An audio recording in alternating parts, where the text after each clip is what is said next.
Welcome to GOAT James Kingdom, where basketball lives forever. Here in GOAT James Kingdom, we attack the GOAT debate head on, where we challenge all Michael Jordan fans and all LeBron detractors to who is the GOAT of basketball. You can catch us every Sunday noon Eastern Time, right here on the GOAT James Kingdom channel, for the GOAT James Kingdom show with B. Lee and A. Johnny. Also, we go live Friday nights with the Friday Night Exposure with the Exposer, where you catch special shows and content as a GOAT James Kingdom follower and subscriber. Also, check out the GOAT James Kingdom membership, where you can get exclusive content.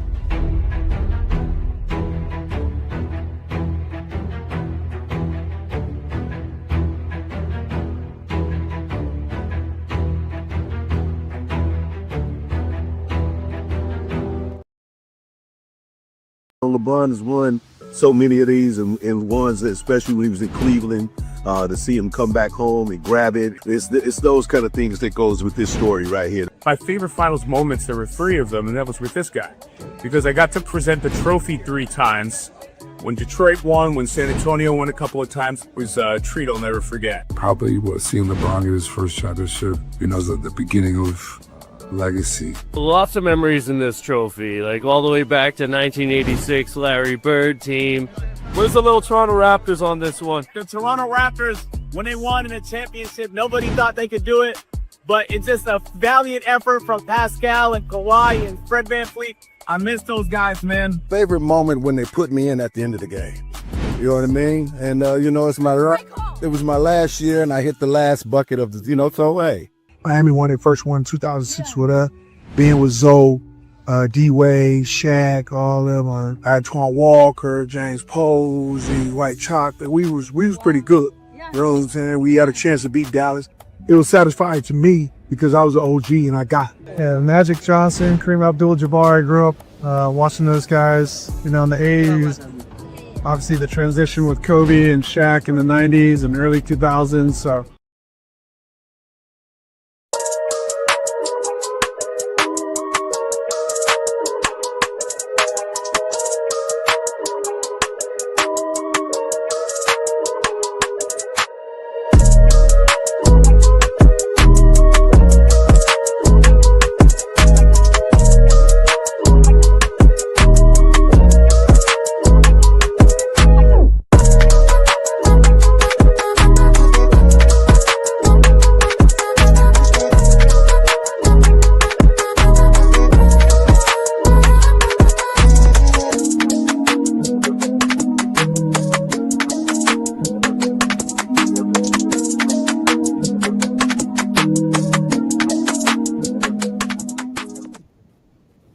Peace and blessings, y'all. Welcome to the GOAT James Kingdom show with B. Lee and A. Johnny. As y'all know, we do this every Sunday noon Eastern time right here on the GOAT James Kingdom channel. So go ahead and hit that like button, hit that subscribe button. Also, check out the GOAT James Kingdom membership as we provide exclusive content, material, and access as GOAT James Kingdom members and the GOAT James Kingdom community continues to grow. Peace and blessings to y'all who are here following us and watching us here today. Also, we are live on our Facebook group and also on our IG account. Actually, no, the IG account actually just went down. So we ain't live on IG. But either way, we here like we are every Sunday on YouTube. That's why you might as well just join us here on YouTube because there's never no issues. Brandon and I are here like usual. What's good, Brandon? What is good, everybody? All right, we getting ready. We're going to have some fun here. We got our normal guys here in the panel as usual. We got Craig, John, and T Perfect. What's good, gentlemen? Ooh. Game 7. Oh. The Pacers in 7, John. Oh, my, yeah. Right, you had that since February, right? That's what you told me last January, night? actually. Since January? Yeah, since January. Yeah, I know exactly what you said in January. We're still waiting on that clip. That imaginary clip. Yeah, that imaginary clip. Let's see if any GJK members. Peace out to Marcus. If any GJK members remember Travis saying he had the Pacers back in February. Peace and blessings to Wayne Gant. What's good? What's good? We see all the GJK members in the building. What's popping? What's popping? Thank you for that one. Yes. And thank you for letting us know about the Shaq thing, because we wouldn't have noticed it if you didn't say anything about it as well. Shout out to you. Juan Boy is in the building. Peace and blessings. Obviously, if you're a Kings Guard member, you are eligible to join today's panel, as the link is already available to all Kings Guards members. Lamont, check all your damn spammers, man. They're already spamming at 12 noon and early in the morning. Can't comment on your post. Don't come up here. Shout out to Keep It 100. That's right. Hit that like button. Hit that subscribe button. Also, shout out to Zero in the building. I see all y'all in here. Oh, yeah, we about to have some fun. We are here. We're going to be talking Game 7s of the NBA Finals, right? Finally, the topic Jordan's not a part of. Oh, yay. We're not going to have to talk about Jordan at all, but I guarantee you, as SD Jeffrey will bring him up eventually, for the sake of an argument. But yeah, we're going to be talking about Game 7s, obviously, in lieu of the NBA Finals, right? We know this Game 7 tonight, OKC Thunder, Indiana Pacers. Series is tied 3-3. So before we get to all the other Game 7s, let's get your take, Brandon. Where do you think this game is going to go? Do you think it's going to fall in any pantheon of the greatest Game 7s ever? I mean, you don't really know if it's going to fall. I know they don't have any legendary players yet. You know, when LeBron and Kobe and Duncan, they were in their game finals, you know, that's legendary. Magic. So, you know, I believe it's going to be a hard-fought game. I believe the Pacers is going to bring it. So it's going to be up to OKC to withstand their pressure. But they are playing at home, so they do have that advantage. That's true.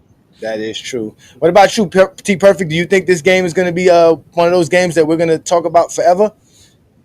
Definitely could be. And I mean, it's been a great series so far. I mean, obviously Game 6 or was whatever, but I mean, it's been hard fought. It's just, but Brandon's right. I mean, even though there's no like huge star power, and these aren't really storied franchises, I mean, relatively speaking, I think it still could be a great game because there's just been great basketball this entire series. So I think it could go down as a fantastic Game 7.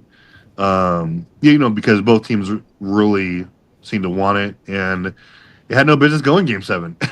I mean, according to a lot of people, like you know, on a lot of shows and everything, and John. So I think it'll be a great game regardless. True. I hear that. What about you, John? What do you think? I believe the total opposite of what Brandon said. I think it's going to be up to the Pacers to bring it because OKC had a bad game, and they normally don't have two bad games in a row. So I think OKC going to be at home. They're going to be ready to play. They had a bad game. They was embarrassed in the last game. I still think it's going to be a good game because I actually think the Pacers are going to bring it. So I think it's going to be one of them games to watch. But I don't think we realize a lot of games are iconic until a little while later. When you're in the middle of it, when you're watching it, you don't realize it. And sometimes right afterward, you don't realize it.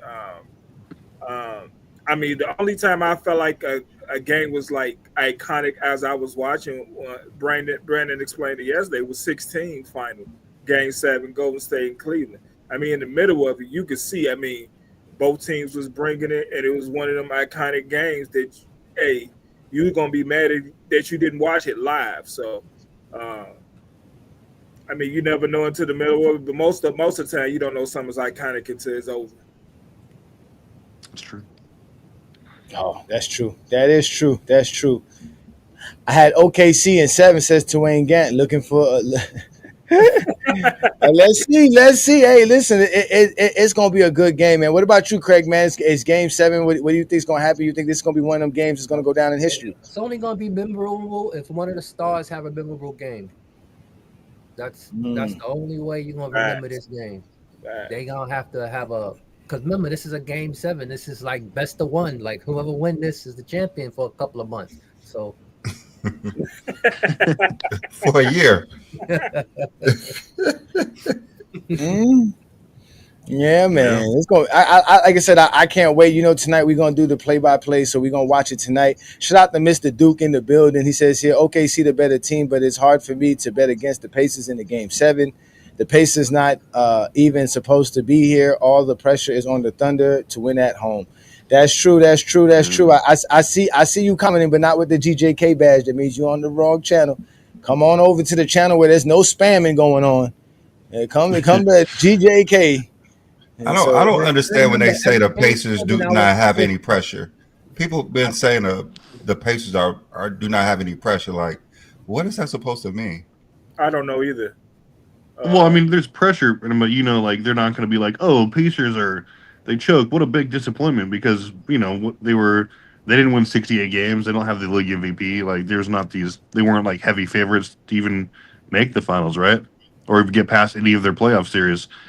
But I mean, I see what you mean. Obviously, you want to win. Expectation, Brandon. I mean, expectation. Expectation for who? Meaning that for who? Remember, if you're expected to win, you need to win. If you're not expected to win, you can lose. According to who? According to the Zesty Jeffrey logic. Oh, okay. I'm about to say. Yeah, I'm pretty sure this is the most pressure everyone in the Pacers have ever had in their life in basketball. This is. The Pacers were the Eastern Conference Finals last year, right? Yeah. Yeah. There we go. OKC got put out in the second round last year. I mean, the next step is Pacers in the finals and OKC in the Western Conference Finals. The Pacers may be the one team that's supposed to be here, and not OKC.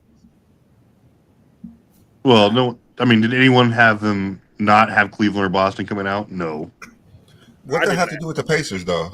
Not having pressure. That's what fans think that is not in the game. They have a lot of pressure. It's game 7. Anytime I think they're playing free, man. I don't think they're going to think like that. They are definitely not. That's definitely how they're thinking. Craig, what was you about to say? No, I was gonna say there's never no like with the pressure thing. I mean, like you said, they wasn't supposed to. No one thought they would be here because everybody was talking about Cleveland. It's no pressure as far as if they lost, it's not gonna take a hit on. Oh gosh, you went to the finals. They say because no one thought they would be here. So it's a plus for them whether they win or lose today. But it will be a bonus for them to win because no one was expecting them to be there. Like if you expect a team to win.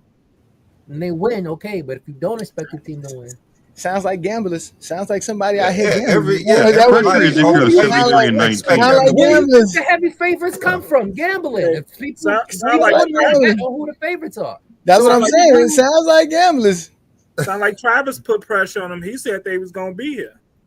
Travis said it. I remember he said it was. Travis is already flip flopping. The calendar year when already flip flopping. The calendar year when he said it was in 2024. I remember he said it 2024. He said that the Pacers were going to win the championship. I see pressure. Right. I seen it. This reminds me of the 2016 finals, right? Like you have the heavy number 1 seed. They won a historic amount of games, but they have the MVP. And then you have Cleveland. Cleveland wasn't favored to come out of the East, right? Pretty sure. They said Cleveland and Boston or Cleveland and Boston. It definitely wasn't the Pacers. Yeah, it wasn't the Pacers. Definitely wasn't the Pacers that year. Mr. Duke said there's no pressure. There's no pressure because the Pacers not supposed to be here. Again, not supposed to be. I don't know what that means neither. OKC have the MVP, 2 players on the all defensive team. They made history this season. Pacers win either way. I guess so. I mean, if you was to say, someone said in September that the Pacers is going to be in a Game 7 of the 2025 NBA Finals in September 2024, you would not believe them. That's what I'm saying. Of course not. That's why we didn't believe Travis when he said it. Nobody was listening to Travis then. Nobody heard him say that nonsense. Nobody was trying to pay attention to that. Listen to me. If he was fabricating stuff here. We know he was fabricating stuff. And we still waiting on it. But I mean. Yeah, I still waiting on the clip. I'll find it. I swear to God, I'm going to find it. Okay, but okay, we all know Game 7s do mean something, though, right? Whose legacy is riding more? Is SGA's legacy or Halliburton here? The only legacy is SGA, ain't it? That's easy. That's SGA. That's what most people would say. Legacy, his legacy for that. The Zesty Jeffries can't wait to pounce on him after they were praising him for making it. They couldn't wait. Yeah, they're ready. I mean, is a legacy game? I mean, it's his 7th year. What 7th year? I mean, so if he has a great game and still loses, I don't think he takes a hit, right? If he does a complete no-show, and they either still win or worse lose, then I mean maybe, but You think if he I go don't know. 51, you think if he go 51, 8-8 and lose, you think he won't take a hit? I mean, it depends. Like, what do you mean by like take a hit? Will people say, "Oh, he can't be great"? I mean, I don't. I think it's a little early to say it's a legacy game for him. He has to perform because he is the MVP. You know, I mean, yeah, it just depends like what we're comparing him to. You know, like other grades who were. It's tough. I mean, every finals is like a legacy, right? Yeah. Especially if you're like the best player in the league. I just don't play. Listen, listen. That's wrong, Mr. Duke. I did. It means in the panels pick the pace in the left column. He says, I'm with T Perfect on that one. Shout out to you, Marcus. Someone says, let me see. I just saw the comment here. It says here, y'all call everything a legacy game. Well, no, that's not true, sir. Because in reality, right, when we're talking about game sevens actually do mean something, right? Yeah. And at the end of the day, you can't just dismiss it because you don't have your favorite player to reference anything to. And we're talking about the greatest game sevens of all time. I mean, this is just a lot of hate in y'all bones when it comes to this stuff, man. Like, it just depends on the player. It depends on the player about game sevens. So yeah. I mean, we all know Bill Russell said it best, right? He said game sevens, right? He said those are the two best words in sports, right? And for some reason, right, these guys don't want to give him recognition for saying that because in reality, Bill Russell's been dominant when they talk about game sevens for the NBA Finals. Basically, 3. Yeah. So basically, right, between 1951 and 1969, right, which we will all call I guess we want to call the pre-classic era, the pre-dynastic era. I don't know what you want to call it. I guess you want to say pre-basketball. Okay, let's say pre-merger. We can say pre-merger because we're not counting some of the 70s, right? But let's just say, or just say finals MVPs, right? Mm-hmm. There were 9 game sevens in the finals. Bill Russell played in 5 of them. Not to mention he played in a whole bunch of other game sevens in the playoffs. But this is what he did in the finals. His rookie season, 1957, 1932-2 to win the NBA championship as a rookie. And then he goes into 1960. He puts up 22, 35, and 4. Now, mind you, we're not even counting his blocks and steals. It's not even there. Then he goes up against the Lakers in 62. He puts up 30, 40, and 4. Yeah. Then he goes in 1966 and goes up for 25, 32. And then in his last game in his NBA career as a player coach, he goes for 6, 21, and 6. Now, mind you, he led them in rebounds and assists in that game. 30, 40, and 4 is crazy. But I want to see their shooting percentage. For how do you have 40 rebounds? I don't even think NBA players today, teams miss that many shots. In the day when there was no goaltending, so I'm pretty sure a lot of those rebounds with him snatching the ball from the air and putting and they call it. He was Angel Reason out there, dude. Yes. You know what? I think I got his points per game wrong. I don't think it was 24. I think it was 20. Yeah, it came in 20. I think you took the first 4. Yeah, that was a mistype. That was a mistype. You got to excuse me. I made this early right before the show. It was supposed to be, it's 20.4, but it's 20.4. But either way, this is why game sevens always mattered. Because when we talk about winning, the most crucial parts being the most important games in NBA history, this is why Bill Russell was always out here giving out the trophy every NBA Finals. Because it's named after him. Right? Because he represented the idea of winning, and that's what game sevens mean. Game sevens means the most important game in NBA in any sport, but especially in the NBA, and you got to perform to the utmost when we talk about that.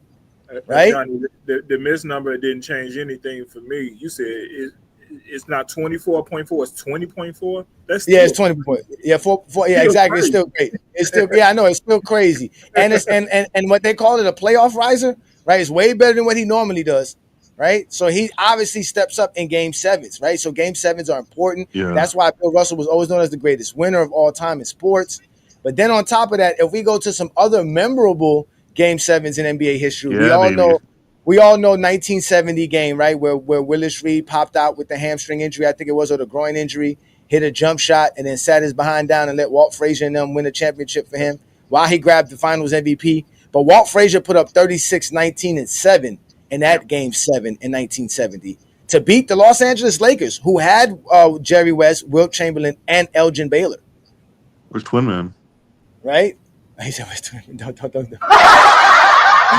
Don't get Twin Man and King John started here. Don't get them started here. It's the Knicks. He said it's the Knicks. It's the Knicks, right? And then I mean, there was a couple of other 1970s NBA Finals that went Game 7. I think 1975 or 1974 went Game 7 with Boston and somebody else. And I think the Washington Bullets went Game 7 as well. Somewhere I think it was 78 or something like that. But then we get to 1980. Put Paul Gasol up there and not Kobe. That's hating. Why? Oh, that's not hating. That's not hating. The box score and the game score says Paul Gasol was the best player that game. Facts. Yeah, all day. That Okay. If Bill Russell is going to be over like Tom Heinsohn, then we're just naming the top performers, right, of that game, not of the finals, not the finals MVP. The guy who was the top performer for the winning team in a Game 7 of the NBA Finals. All of them should have been Finals MVP, right? Yeah, all of them. There's not one person on the list who should have been Finals MVP. I mean, Maxwell played well in '84 in Game 7, but Bird obviously won the Finals MVP. That Worthy won because of his performance in the Game 7 in 1988. He had 36, 16, 10, and 2 steals. Yeah, that's my favorite player right there. Okay. Yeah, 38 plus. Yeah, it's close. You should have put the 2018 Finals. When I know it wasn't going Game 7, but there was no Game 7. Yeah, that one only went 4. Yeah, Steph Curry is the Finals MVP that year. Oh, Eugene's Worthy should have slept on. He should have been. And then we had 1994, right?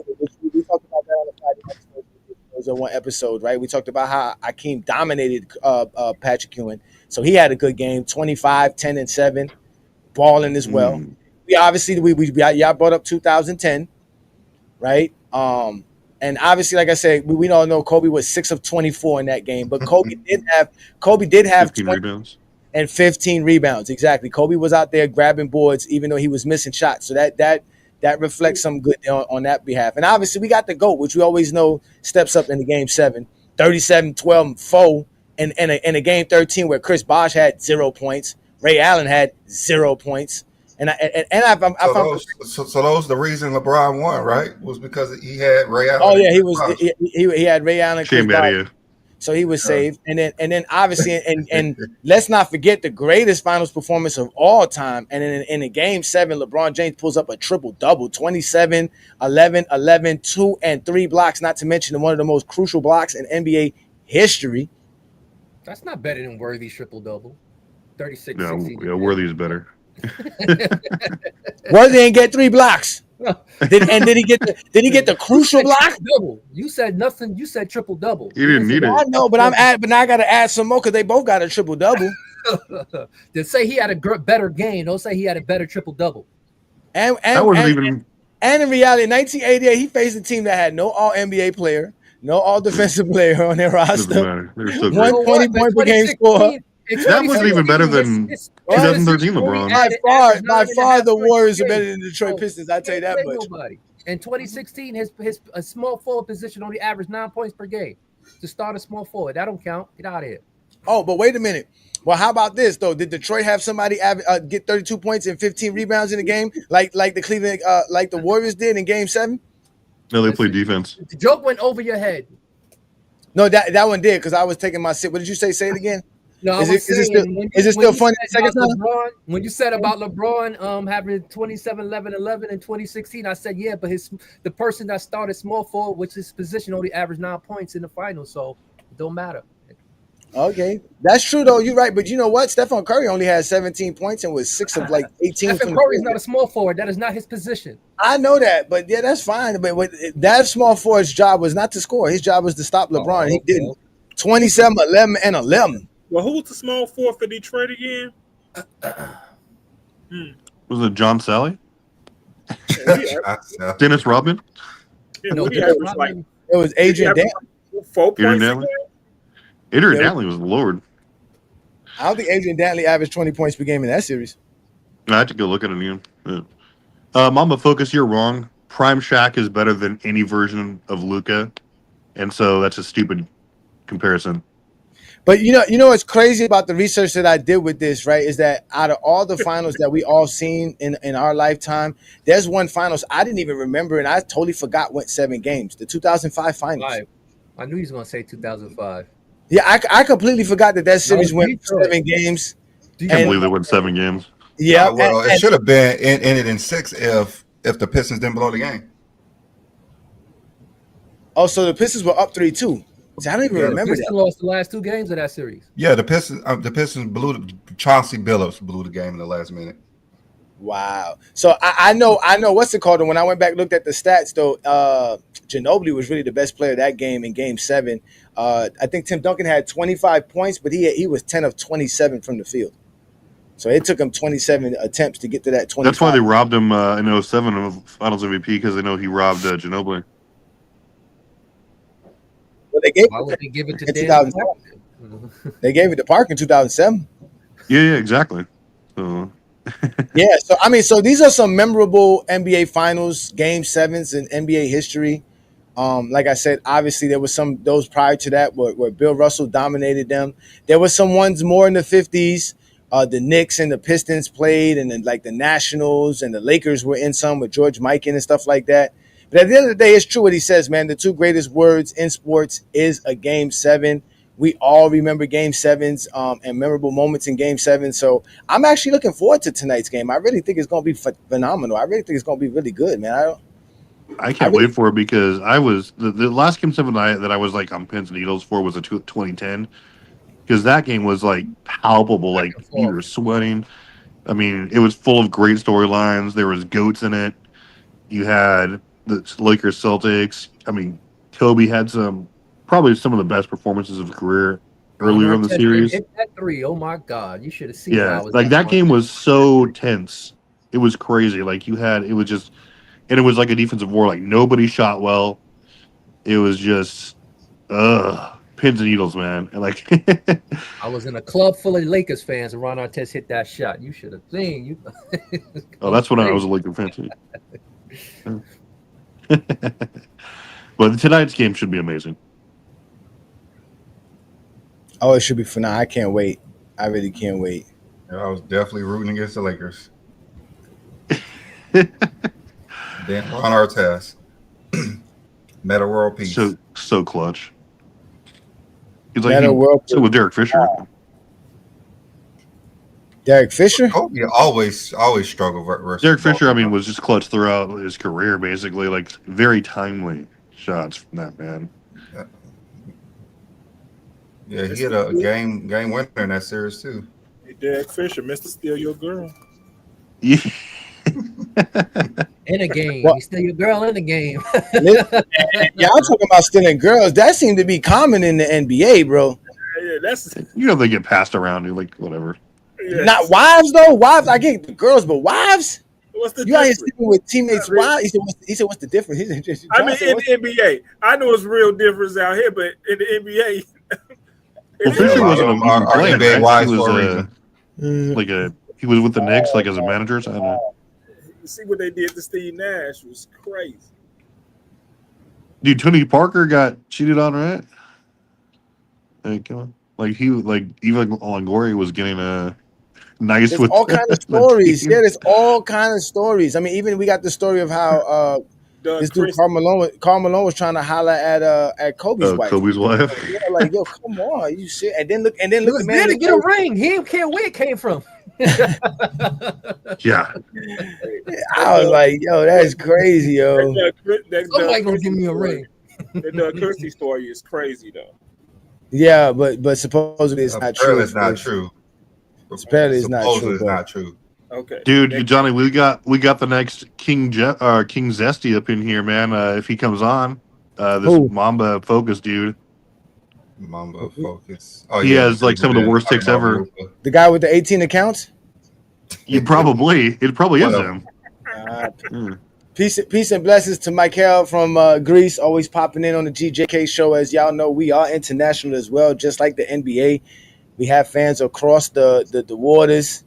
So, man. Man. But yeah, I mean, like I said, tonight's game should be a great Game 7. We haven't had one since LeBron's Game 7, and obviously we all know how great that was. There was a video I saw the other day of this old man. Like, he was just so happy that the Cavs won that night. He was like, I gotta tell you, he went through torment, 50 years of torment, and he finally saw his team win a championship. That's crazy. Or I guess that happens when you're a Browns fan. Man, I root for Jalen Williams Finals MVP. Kyrie Irving got robbed. Kobe has 2 legit Finals MVPs. You got what you got. You don't vote for the media. You ain't a part of it, so you can't be upset with who they vote for. It is what it is. You get voted for your series, and not for a game. So, Gasol was best throughout the series too. So, dude, Kobe in Game 3 in that series was otherworldly. I'm not gonna take it. I'm not gonna be like how they do when they try to take away Paul Gasol's All NBA and say he only made the All NBA team because he was with Kobe. I didn't have to wait that long for my team to win the NBA Finals, so I was like 11 when my team won it. So when people tell me their stories, I waited 40, 50 years. I was like, damn, that's a lifetime. I did not go through it. I waited a long time for my favorite players to win. I said favorite team. I didn't say player. Brandon don't got teams. Brandon don't got teams. He's like, Brandon don't root for no teams. Traitor ass man, like no team. I'm a traitor. Who I'm trading on? Well, the only team I'm waiting for, I'm gonna hold my breath, is the Jets. You're Phoenix. Who did the team I'm waiting for? You said the Jets. Who did he vouch for? Who did he vouch for? What team did he vouch for and said that I would be a lifetime committed fan to your losing ways? He said he was a dire Suns fan. Hey, Craig, did you really say the Jets? Yeah. Wow. I've been a Jets fan since '97. Oh, you've been tormented since '97. Oh, good luck with Justin Fields, dude. Trash. Wait a minute, Justin Fields ended up in New York? Yeah. Starting quarterback. Oh my God. As long as he has a line of blocks for him. Yeah, he'll throw like 4 picks a game. That's fine. I feel confident that we're gonna make the playoffs this year. The coach he's doing things differently than the previous administration. I kind of like them. I've been watching their off-season practices. They've been looking good. You guys won't even. You guys are going to be 4th in your division, dude. What are you talking about? You can't really take what Justin Fields did with the Bears. They're like the worst franchise. We're not doing that. We're not doing that. But he reunited with Garrett Wilson. Jets talk. Yeah. Y'all gonna make me drop the link. We talking the Jets. Hey, 85 fans. They played. This is not 1985. Favorite Don't moment? talk about the Bears like they're good. Johnny, favorite moment in Game 7 was, or in the finals was Game 3 in 2010, where Wade was on the sideline in Boston, and Kobe scored like 17 points in like 4 minutes or something like that. Crazy shot after crazy. He was just giving it to what Game 7 was this? This was, well, it wasn't a Game 7. It was just like in the finals. It was one of my favorite moments, though, when like Kobe was just on an unbelievable heater, and Wade was like on the sideline going crazy about it because he's like, that was right before Game 3 in 2000. Yeah, Game 3. That was right before he was like, I got to team up with LeBron and 2010. Okay, and try to dethrone this man. I mean, Kobe in Game 3, like that's probably the best performance he had that series. He was 10 for 29. He was 1 for 7 in threes. What and game what? 2008 or 2010? 2010. That was the best game of the series. Yeah, it was the best game of the series. Damn. Don't forget LeBron. Why y'all be disrespecting the GOAT? I'm just saying it was the best game of the series. LeBron in 2013. Kobe. I think he was 5 for 10 from the 3-point line. Now versus the team that LeBron I think you're talking about a different game, Travis. I'm pretty sure it was Game 3. I mean, let's see. It might have been Game 4. I forget. I had to go back and watch it again. Game 4. Game 4, the Lakers lost. They lost Game 4, but Kobe had 30. Yeah, I know they lost Game 4. That was he lost that game too. The Game 5 they lost. They only took 1 in Boston. Yeah, Kobe didn't play that good that series. He wasn't. Who won Finals MVP again that series? Kobe Bryant. Oh, Hey, Kobe. nobody shot well that series. Let's be real. Like, Let's be no, but hold on. especially Let's volume. keep it real. Kobe led the team in assists. He led the team in steals. In points. Yeah. Yeah, he grinded it out. hey, But like they say, stats don't tell the whole story, right, Brandon? Stats don't tell the whole story. That's what they always say. I know Paul Gasol outscored everybody that was on Boston. That sounds like a lot of help to me. They be saying Kobe had no help to win these two championships. Had a matchup by the name of Kevin Garnett too. Shit, Paul Gasol was the only player on the whole series to average a double-double. So he might just be the Finals MVP. It was definitely the best of that game. I mean, arguably. I mean, Kobe's numbers were similar. Andre Iguodala, they said that he changed the series. So Paul Gasol was a big factor in that series. Jason Tatum led the team in points, rebound, assists, and steals last year. He didn't get nothing. Got robbed too. Yeah, so. I think he did the same thing in the Eastern Conference Finals, just letting everything. Yeah. They still get and Kobe. Yep, and Kobe averaged 3.9 turnovers per game, just the same amount of steals he was averaging. Oh no, hold on, wait, not bad. Yeah, yeah, the same amount of steals. Like 1-1.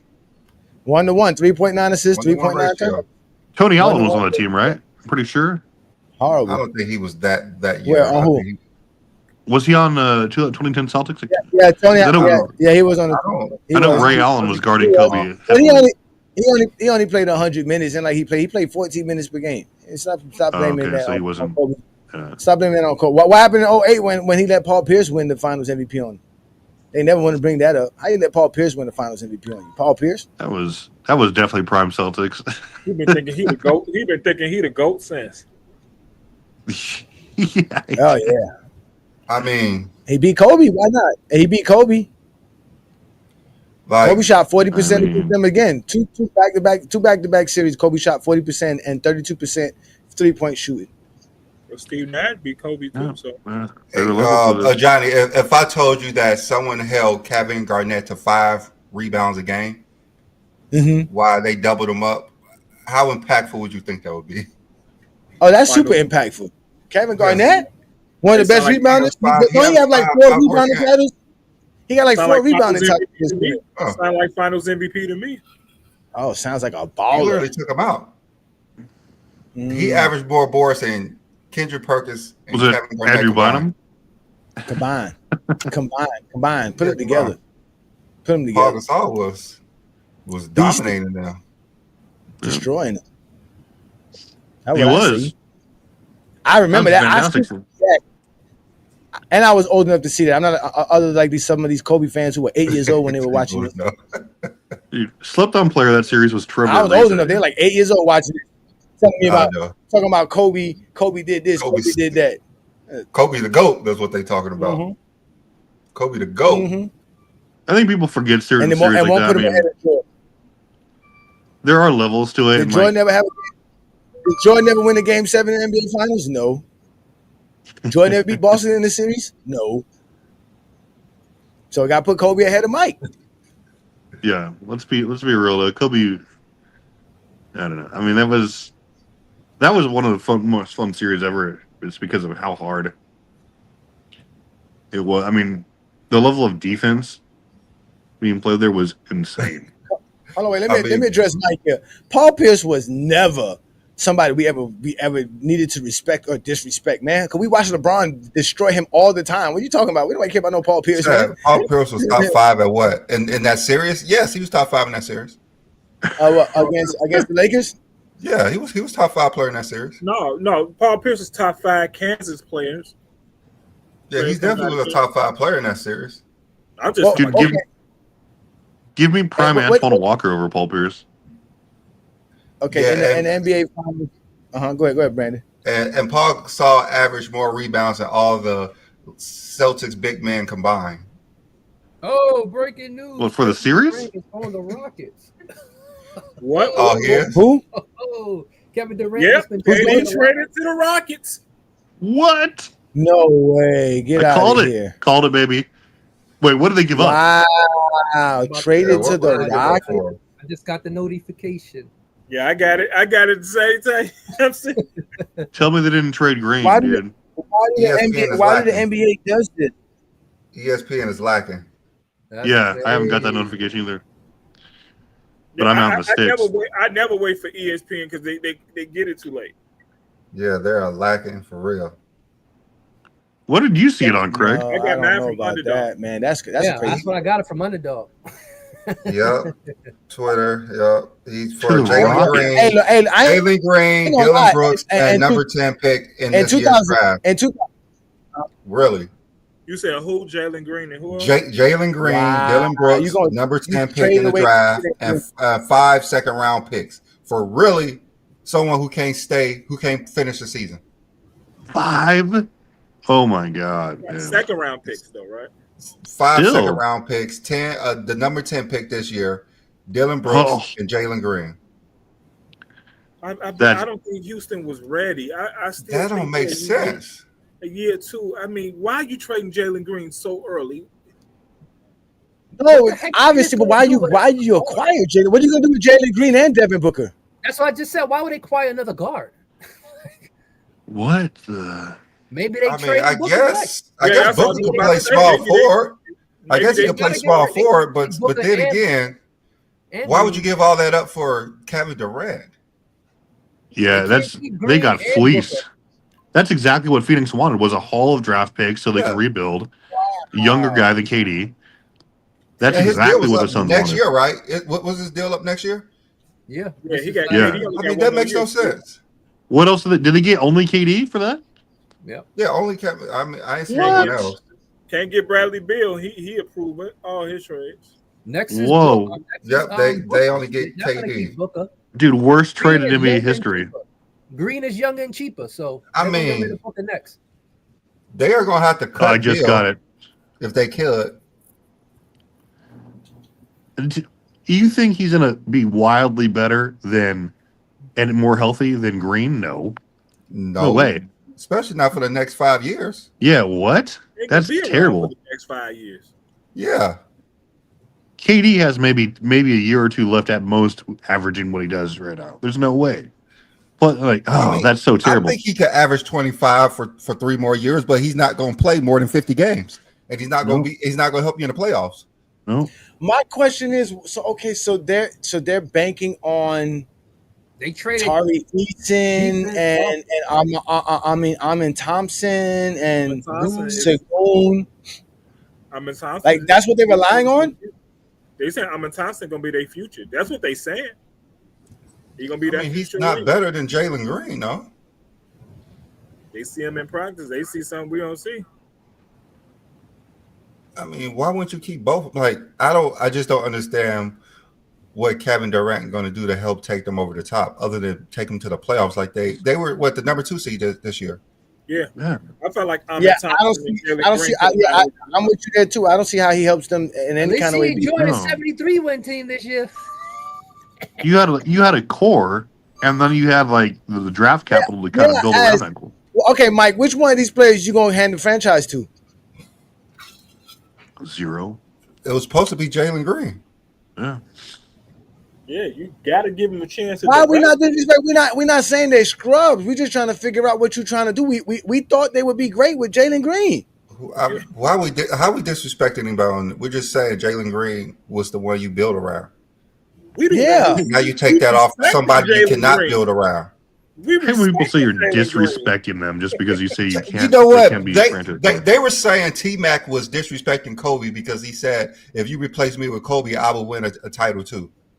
That's disrespecting Kobe somehow. I don't know how that's disrespecting Kobe.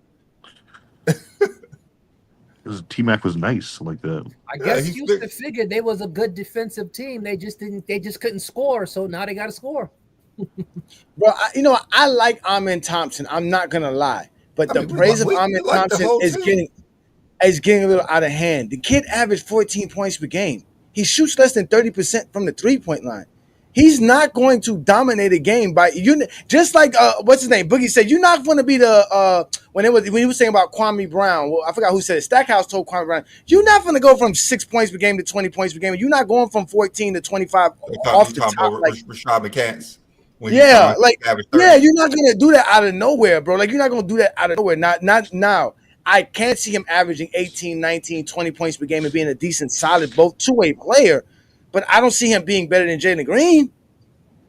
No, especially like you know that Kevin Durant's gonna eat up the shots, it's right? It's not box score watcher, bro. If you can't see the stats, don't tell me what you see, bro. Don't tell me about what you see on the basketball court. He will grow. I mean, grow into what? That's what I'm saying. We don't know that. You don't know that. Jalen Green do that. That's what I'm saying. Jalen Green is better than Amin Thompson, bro. Like that. That's just the fact. Guaranteed, we watch more Rockets game than this guy. 100%. It's about who watch more Rockets games or not. He don't even know what the Rockets play. How is he better than Jalen Green? Predicated on what? And then this will be the same person that get mad when I told him Scottie Pippen was better than Jordan. Predicated on my eye test. He's already better than Jalen Green. How? People eye test could be wrong. People eye test could be wrong. That's fine. I'm not saying he's a bad player, but listen, if I came to you and told you, hey, I got this great kid. He gonna get you multiple championships. He's played 2 NBA seasons. He averaging 11.9 points per game, 7.4 rebounds. Shooting 22% from three-point land and 68% from the free throw line. What are you going to tell me? I'd trade my team for him. Get your ass out of here. Like, come on, y'all got to stop this, man. Stats are way much more objective than your fucking eye test. True. I'm not saying he's a bad basketball player, but he's not the keys to your franchise. I think it was just too early. I think you should have gave it time with Jalen Green and Amin Thompson. You should have gave it time. I think they trying to rush it. They should have put on OKC and just banked it for a little while. He's definitely one of the best. He's one of the better defenders in the league for sure. Oh, Jalen Green just signed his contract. Oh, they paid him already? I thought it was. They paid him. I think they already paid Jalen Green. I think they paid him before this season, and he actually exactly. KD's 37. Why would you trade for Kevin Durant? He took a pay cut. I mean, just terrible. Like they don't see how the NBA is going. You don't have to have a bunch of star players on your team to be successful. No, you got to be exactly. And they had a good core, and they did great, and then they had even more capital to add depth. Look at the Pacers. Look at the Pacers. I can't believe that, man. That's terrible. KD's going to get injured within the first 15 games. OKC. OKC is 1-12. Yeah, what? I don't care if it was second round. That is one of the worst trades I can remember. You shouldn't give up any picks for Kevin Durant, who's not going to finish the season. No. Even if it was just straight up for Green. I mean, they acting like he's Giannis or something. Jeez. Yeah, what? I mean, I'm gonna give up my all-star player, my top 10 pick in the draft, and a bunch of picks. See, look for somebody good. Yeah. They still crying about the Amin Thompson nonsense. The only reason y'all think Amin Thompson is better than Jalen Green because you had no expectations for Amin Thompson. So since he's beating your expectation and Jalen Green isn't meeting your expectation, he's obviously not better. Y'all don't. Again, it's all about how y'all feel, and we don't give a fuck about that shit over here. We really don't care how you feel. Jalen Green's a better basketball player than Amin Thompson. That's why they had to trade him. If Amin Thompson was so much better than Jalen Green, why didn't they say, give me Amin Thompson instead of Jalen Green for Kevin Durant? Yeah, they're going to choose the better player. Because they said you either get the 5 picks or you get Amin. You're not getting both. We'll give you Green with the picks. You're not going to get the... Take that shit to PC and Mars in them with you motherfuckers that was born in the 2000s, man. Nobody want to hear that shit from you 2000 motherfuckers, man. Nobody want to hear that shit. Nobody want to hear that shit. Nobody want to hear that shit, man. Nobody want to hear that shit, man. Jalen Green's a baller. This kid's been balling for a while now. You're going to disrespect him all because your expectations, because you expected him to meet your parlay, and he didn't meet your parlay this game. degenerate gamblers. They are. So, what's your expectation for Houston? Probably Now? gonna be a 2 seed. Yeah. Nothing. He's the worst leader to have on your team. What is he gonna do? He already said he don't want to be a leader. Yeah, but your young kids, and then you get rid of Dylan Brooks. Another great. Come on, man. Come on, Durant's proven. Yeah, Durant's proven he's not a leader. He can only win when the situation is perfect, right? He can win, I mean, but I'm just saying he's not at that stage where he's just not at that stage, man. He's just not at that stage. Yeah, bro. he's not at that stage. What this trade also tell me is that Phoenix wasn't getting too many offers for KD either. Yeah. Oh, yeah. That's a pretty good offer for them. This is a pretty good offer for them. They got it is. Hey, wait a minute. And a young Hold on, wait. Green. I'm supposed to think Thompson is better than a kid who played 82 games at 21 points per game, shooting 42% from the field, 35% from the 3-point line, 81% from the free throw line. So let's get your eye test. I hand you 2 scouting reports. I got a kid that's averaging 21 points per game, and for his career, he's averaging 20. So it's not like this is just out of the blue. He's averaging 20 over 300 games. For a kid that averaged 13, bro, get the fuck out of here. 12 points? Get the fuck out of here. He's like, what, I love how you use the He's averages young. totals. Don't make no sense. Yeah, he's Don't make 23. no He's young, sense. Yeah. He's only going I love to these keep getting people. better. Definitely don't. You I definitely love these don't get people who rid of just him. say, You- "Oh, you guys only box score watch," when they act like they're some like professional scout or something. Brandon, Like, they're the same age, ain't they? Amin Thompson and Jalen Green. I don't even know. Okay, Jalen Green's play. I knew somebody was going to bring it up, so let's go to his playoff stats. He's played in 1 playoff series, a 7-game series. He had averaged 13 points in that series. He shot 37% and 30% from the field. So he had a bad playoff series. But that's Against not the indicative great- of his game. I take the 82-game sample size over the 7-game sample size any day. This was Any his first year. Oh wow. This was his first year in the playoffs. Yep. And what did Amin Thompson do? Give me 16 points per game. As the guy who's not nobody's focused on. The scouting report is not even focused on you. You still only averaged 2 more points. You shot better. You still shot 25% from the 3-point land. Shot under 70% from the free throw line. Scotty, I mean, Like, both I of don't them get this. needs to improve. Both of them needs to improve, and both of them will improve with more time playing together. This is like That's why you OKC keep him, like though. 2 years ago, That's right? why you keep him, though. That's why you keep him, though. Yeah. That's why you keep him, though. So you keep growing. You don't trade him for Exactly. Kevin Durant. Then I don't know. the Thunder, that's a crazy struggled the first year they was in the playoffs. Yeah. It's not like they blew that team up last year, right? When they, we're not like, come on. And then they was the best team, and they was the number. What they had about the same record Hello. almost as Houston had this year. They lost in the second round. You don't blow that team up. See, look, I they're can't in the- believe here you that, go. man. They're in Jalen game Green is 7 of the finals. supposed to be. Look, Jalen Green's supposed to be the number 1 option and averaged only 13 points. Again, it's the expectation value. Not realizing he's the scouting report, not your boy Amin Thompson. That's the point. That defense is geared to stop Jalen Green, not Amin Thompson. Shows you how much Jalen Green is better than Amin Thompson. Yeah. sound like the Jordan rules. You're proving our point. How are you going to say he's the number 1 option, but not the better player, but then say the number 1 option is what makes you the GOAT? Yeah. Plus, you had like a 3-time DPOY guarding him. I or mean, 2 times. simple as that. If you replace Jalen Green this year with Kevin Durant, they're not gonna make it too much farther. They probably still lose in the first round. Yeah. He had less points than Luka, no defense. And, like, You take those 2 off the team, Dylan Brooks and Jalen Green off the team for Kevin Durant. They're not making it out the first round. no. Will they even make the So playoffs? this move doesn't make them better. It just do not make them better. You And who need knows in if a Kevin great Durant even West. played in You, that series. you have to get deeper, right? In a fantastic West, they did the opposite of that. Deeper and older, or they thinner and older. That's all they got. And they only got Kevin Durant. They ain't getting nothing else? Nope.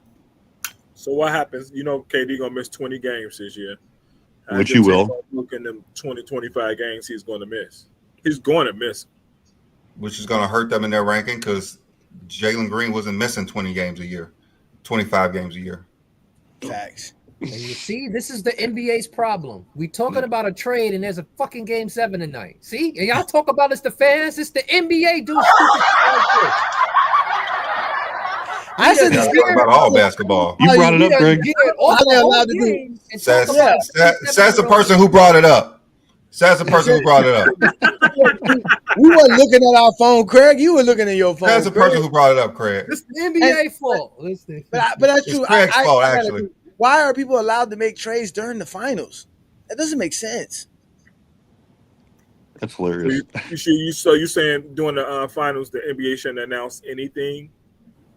I mean, they no, should. You should be able to do nothing. Everybody should be on vacation. They should be informed to wait till after. They shouldn't be making trades in the playoffs, period.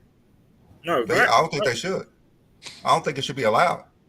And it counts for this year, too. That's another thing, too. It counts for this year. Now, so, what if a team in the finals make a trade and they win the championship? You telling me that person technically would have been a champion? What if OKC would have made a trade or something? Like, this is just but that's what I'm saying. I don't think no. That's what I'm saying. A team that's can't play. They can't. The finals are locked. The players are locked. You got to. It's only the team whose supposed season is over, but the NBA season's not over. They getting ahead. Crazy. Well, the trade is not even official yet. What if OKC could have been in the trade for KD and they? But no, that's what I was told. These trades are official. I was told that the other trade. What was the other trade that happened? The one with Desmond Bain. It's official. That was a great trade for Orlando. But that's my point. If everybody can't make a trade, then there shouldn't be no trade. What if OKC wanted to make a trade for KD after the season? They couldn't because they're in the finals. Yeah, that's true too. What it would seem like if OKC traded some of their players during the finals for somebody? Trade SGA.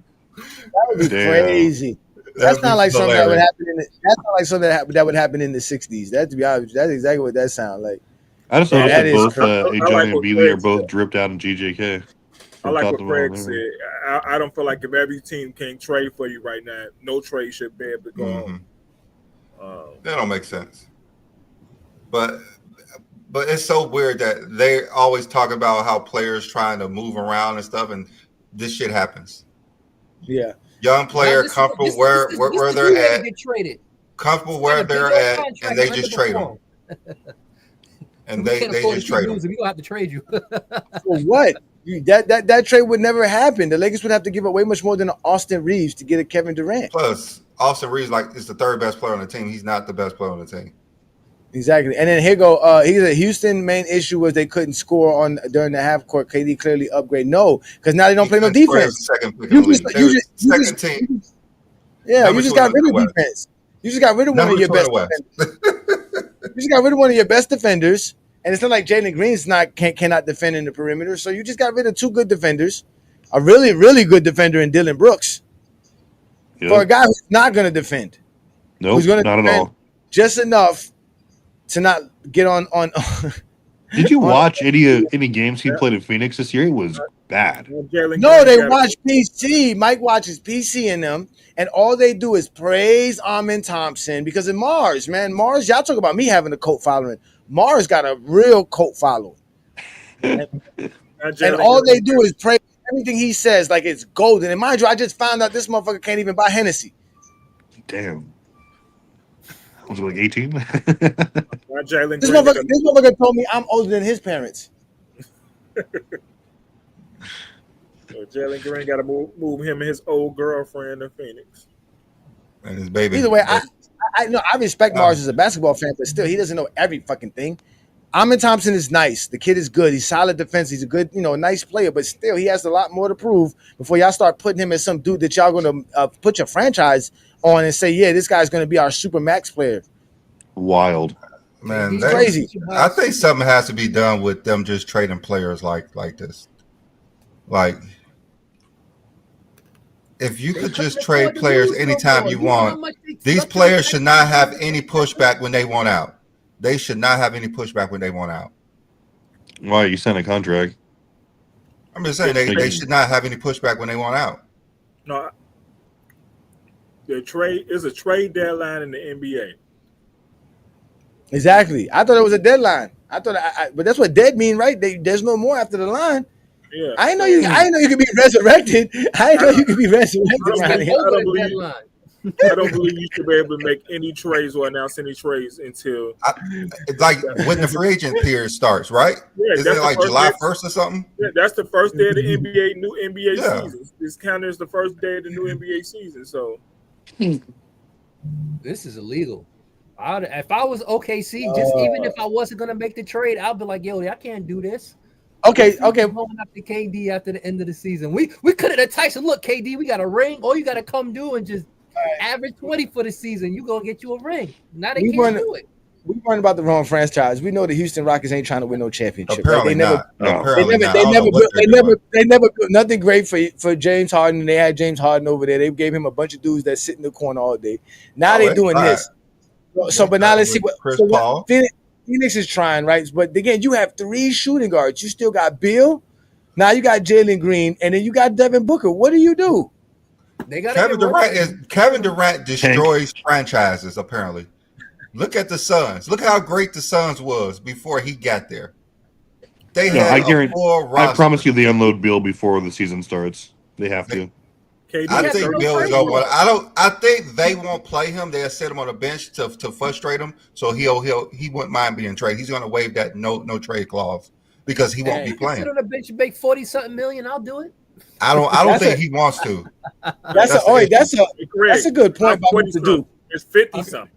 It's 50-something now, right? 50-something. Bill was upset coming off the bench this year. He's coming off the bench again. He's not going to play that much. We're going to have an NBA player make $1 million per game in a couple of years. $1 million per game. No way. Didn't they push Golden State to 7 games? When what's his name signed his extension, Devin Booker, he's going to be at 74 per. Yes, it's coming soon. Well, he's going to make $1 million per game. I mean, don't Patrick Mahomes make $1 million a game? Oh, that's football. They only play 17 games. Yeah, it's different. Yeah, he got like a $500 million contract. Brandon found any reason to throw Patrick Mahomes into the conversation. Just any reason. Just throw Patrick Mahomes out there. The guy's great. Caleb Williams is next, man. Hey, if he's on the Bears, John, stop talking about the Bears. I can talk about Mahomes. He's not talking about the Bears. Nobody cares about that old 65 sport. Nobody cares about that. Proud of your Bears, dude. Chiefs aren't sniffing the Super Bowl this year. Keep that on a Saturday night on the radar. They're not on a Sunday afternoon. We got games. We can talk about Mahomes. We can't talk about the Bears. All right, so let's move on. Listen. KD's still gonna be a baller. We know he's gonna average 25 or more. He's gonna be efficient. He's gonna be a professional. He's gonna show up to work. He's gonna do his job. But man, that shows you guys a lot of these teams do not really try to do what it takes to win, right? Because we were just talking about how OKC and Indiana did what they did to be where they're at for tonight's ball game, right? We talking about a team concept, sticking with your guys, right? Brandon talked about the first playoff series that OKC had, 2 years ago. They didn't look too well, right? Indiana 2 years ago, before last year, I think they got knocked out in the first round as well as 2. I think in reality, 3 years ago, both of these teams had won like 30 games or 20 games or something. They've only been in the playoffs for the last 3 seasons, both of them. Yeah, so and we all seen what happens when you have a team concept and just the 1, 2, and the 3, or the 1, 2, 3, 4, just a good starting 5.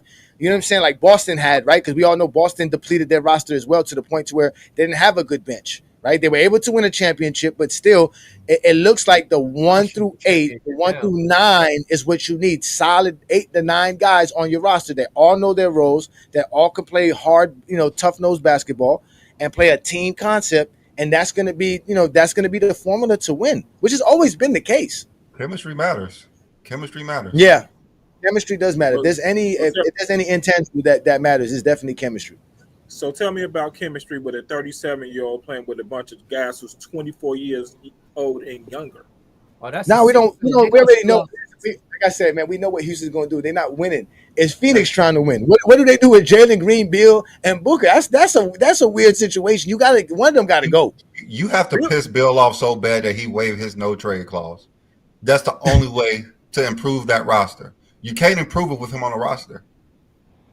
You just can't. Listen, you gonna pay me $50 million to bench me? I'm cool with it. I'm cool to get paid. Oh, $50 million to watch he's other gonna go people. somewhere else with that contract and play. That's what he's gonna. He's not going to sit on the bench. Who wants $50 million?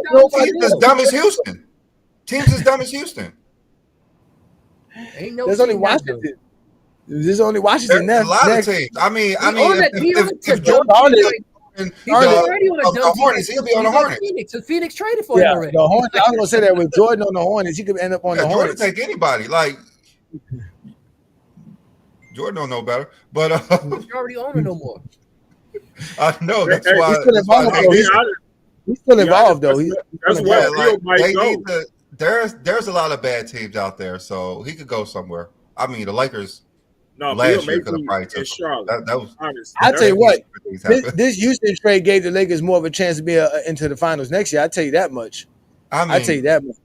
They have to have some better coaching in the playoffs for them to stand a chance. Well, no, they're gonna have a healthy Luka, a new philosophy.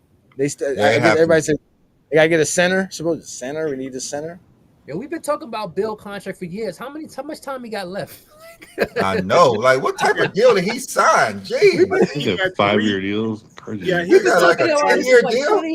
Let me go look at this dude's deal. He signed a 5-year deal. Yo, we've been talking about Bill contracts since forever. It's like 2022. It's been a problem. He signed it. He had 3 more years left on his contract. Yeah, like the worst contract ever. You don't have 3 more years. That's too much. That is too much. That's not possible. Hey, do you want to sign this huge deal and then immediately get injured and not affect? Yeah, 27. Okay. You ain't lying. He signed 27 years ago. 27. We still got to talk about it for another 2 years. So he has 2 more years left that he cannot be traded, and he's going to make 53 next year and 57 the year after. Oh my god. Oh my goodness. Right, I'm not. That's when you fire your GM, dude. Like, I mean, luckily he was supposed to be on Washington. He signed a deal with Washington. You can't fire the GM because the GM didn't make that $57 million decision. That was the owner. Yeah, that's because he was in Washington. That's why they didn't have anybody. And he made the All NBA. And he made the All NBA team. I think that's why it took us. He made the All NBA team. I think he was averaging 30 that year too. So it made sense back then. But once they traded him, they thought it was going to be a big 3, which don't work today. I mean. They didn't address their problems in that trade. Like, they were trash defensively. Yeah, and then like, hey, let's get another overpaid scorer who's going to get injured. Okay. Leftover takes, you got to ask yourself. You have to have so many D3 players today. Like, yeah, you got to have. Listen, you got to ask yourself, Mr. Leftover take. KD is it the problem? Poor team building. Why can't nobody really build a team around KD that's successful enough to really get you over the hump? It's something with him. It really is. Yeah. It's this logic that you think you could just plug Kevin Durant in and it will improve the team, but you give it up so much to get him. The problem is if you move KD to the Rockets without having to trade him. Think about that team differently then. Just think about when he went to Phoenix. Just think if you would have went to Phoenix without that trade. Mm-hmm. Think about the players Phoenix had before the trade. You're right, it isn't KD, but if you trade him there, that's when KD becomes the problem. Yeah, just like Golden State didn't trade for Golden State. They didn't have to give nobody big up. They just plugged him in. That's the only way even with who's the shooters that Houston got? They got no shooters now. Let's shoot what Mr. Duke said. Who's gonna be shooting and giving Kevin Durant space? Nobody. Van Vliet, that's it. Space, I guess he don't need space, but then again, what about the other 30 games he's not playing? Van Vliet, I don't Houston has ditched all their draft picks. So Van Vliet, is his contract guaranteed next year? I don't know. He got a nice deal recently, so he should be good. He got a nice deal, but his whole contract wasn't guaranteed. He's the same age as Kevin Durant, right? Just like Dylan Brooks' whole contract wasn't guaranteed. He ain't the same age as Kevin Durant. He ain't that old. No, he's not that old. Yeah, damn, that's crazy. That is a crazy. I don't like this trade as a fan because it just gives the players more reason to want to pick and choose. Wait, you're a Phoenix fan. You should love this trade. They should pick and choose. They said, Here you go. They said Houston got 3-point shooters. They just gave up their best 3-point shooter in Dylan Brooks, their second best 3-point shooter in Jalen Green. So now they're going to be depending on Cam Whitmore. I'm sorry, no, that's Jeff Green. No, I didn't even count Jeff Green. I'm sorry. So you got Cam Whitmore. We're not counting him because these guys don't even play that many games. They got a guy named Jock Landale who shot 42%, but he only played 42 games and 11 minutes per game. He shot less than 1 3-pointer per game. They don't even count. Then you got Aaron Holiday, who shot 3 3-pointers per game. He shoots 39%, close to 40%, but he only plays 12 minutes per game. 62 games. He's a point guard at that. Okay, so you got Aaron Holiday. Then you got Dylan Brooks, who's the starter, 75 games starter, played, shot 6 3-pointers per game at close to 40%. He's gone. Then you got Jeff Green. He's 38. He's probably not going to play next year. I can't believe he's still playing the league. That dude. Then you got Cam Whitmore. He shot 35% last year, but he only played in 50 games and only started in 3. He plays 16 minutes per game. He takes 3.5 3-pointers per game. Then Jalen Green, who takes the most 3-pointers on your team, you done traded him away. You got Jabari Smith. He takes 5 3-pointers per game at 35%. Then you got Flan Veet, who shoots 34% at 7 per game. Tari Eason shoots 34% at 3. So you got a team full of average 3-point shooters. You just took away your 2 best 3-point shooters. But I was right about Van Vliet. Next year is a team option. So we don't even know if he's going to be playing for Houston next year. His next year is a team option. So it's up to Houston for 2025 and 2026. Yes, I mean, it's a team. Who knows? I'm pretty sure they won't find anyone better. But with this trade, you don't really believe in Houston. You trade away all your young talent, all them picks for someone. Yeah, your picks. Like you just trade away your future for Kevin Durant, which we know he's a legend. He's an all-time legend. We all know this. But this is not 2015. It's 2025. That really don't make no sense. Yeah, they were the number 2 seed. They overachieved. The future was bright. They had a great young core, and now it's like, and like they could add a few depth pieces in the draft, right? Yeah, or use that for a better trade. I had a number 10 pick. They don't have no picks this draft now. Look, as SD Jeffrey comment, oh my God, they get on my nerves. I hate these guys. I really do. I really do hate these people. Just for the sake of argument. I mean, it doesn't make no sense, man. It's a dumb trade. Majority of people are going to say it's a dumb trade. It's a terrible trade. Terrible. I mean, how could you watch his career and be like, this is a good trade? You know he's oft injured. Look at last year. Phoenix, they fleeced Houston. They fleeced them big time. I love what Houston was doing. They had got the proper coach for the team. It's a good trade for Phoenix. It sucks for Houston. The only thing I miss from the 80s and 90s is the cost of living. Hey, used to be able to go to the candy store with $1. It'd be cool. Man. We used to have a movie. We had a movie theater by my house called a $1.50 movie theater. It cost $1.50 to go to the movie theater. Bring back 98% gas, please. Exactly. A gallon gas under $1. This is for real, man. It's a bad trade, man. It's a bad trade. Yeah, those two teams aren't doing shit anyway. Yeah, they're not doing. They're not doing shit. So. It was Shea first playoff series, he averaged 16 points per game and shot 43% from the field, and they lost in the first round. Mm-hmm. That's there's not growing pains. Brandon, that player right there, he ain't never gonna amount to shit. Brandon, that player right there, he ain't never gonna amount to shit. Trash. Garbage. They should have traded him. They should have traded him for KD. How about this? How about this? You think if Houston would have traded for LeBron, everybody was saying that it would work well for Houston? You think? Dude, KD's getting passed around like Larsa Pippen, man. This is. I want to hear this from you, Brandon, because I know you, Brandon. KD is wanting to leave. That's the problem. Brandon. LeBron waives his no trade clause and says, "Yeah, y'all can trade me to Houston." We get Dylan Brooks and Jalen Green going to the Lakers. Is that a great trade for? Is that a great trade for you? Is that a great trade for Houston? That dude gonna say I didn't pay $10.1 billion for y'all to be trading LeBron for Jalen Green. What? He is definitely not trading LeBron. That man's so happy he able to have LeBron for next year. The only reason it'll be good for Houston is because they will be on TV all the time. But then again, I wouldn't do it if I wanted to win. I can see about this trade. Yeah, if I wanted to win, I wouldn't do it. But people come to see KD, they're not coming to see Dylan Brooks. So that's the only thing I can get out of this. I don't think Kevin Durant is going to pull in as much as people think. People like Houston in contention now. Be like, I can't wait to watch Kevin Durant. You weren't contending as a second seed, taking Golden State to the 7th game. I mean, that was just so much to build off of. I mean, man. You're not even going to be the 5th seed now.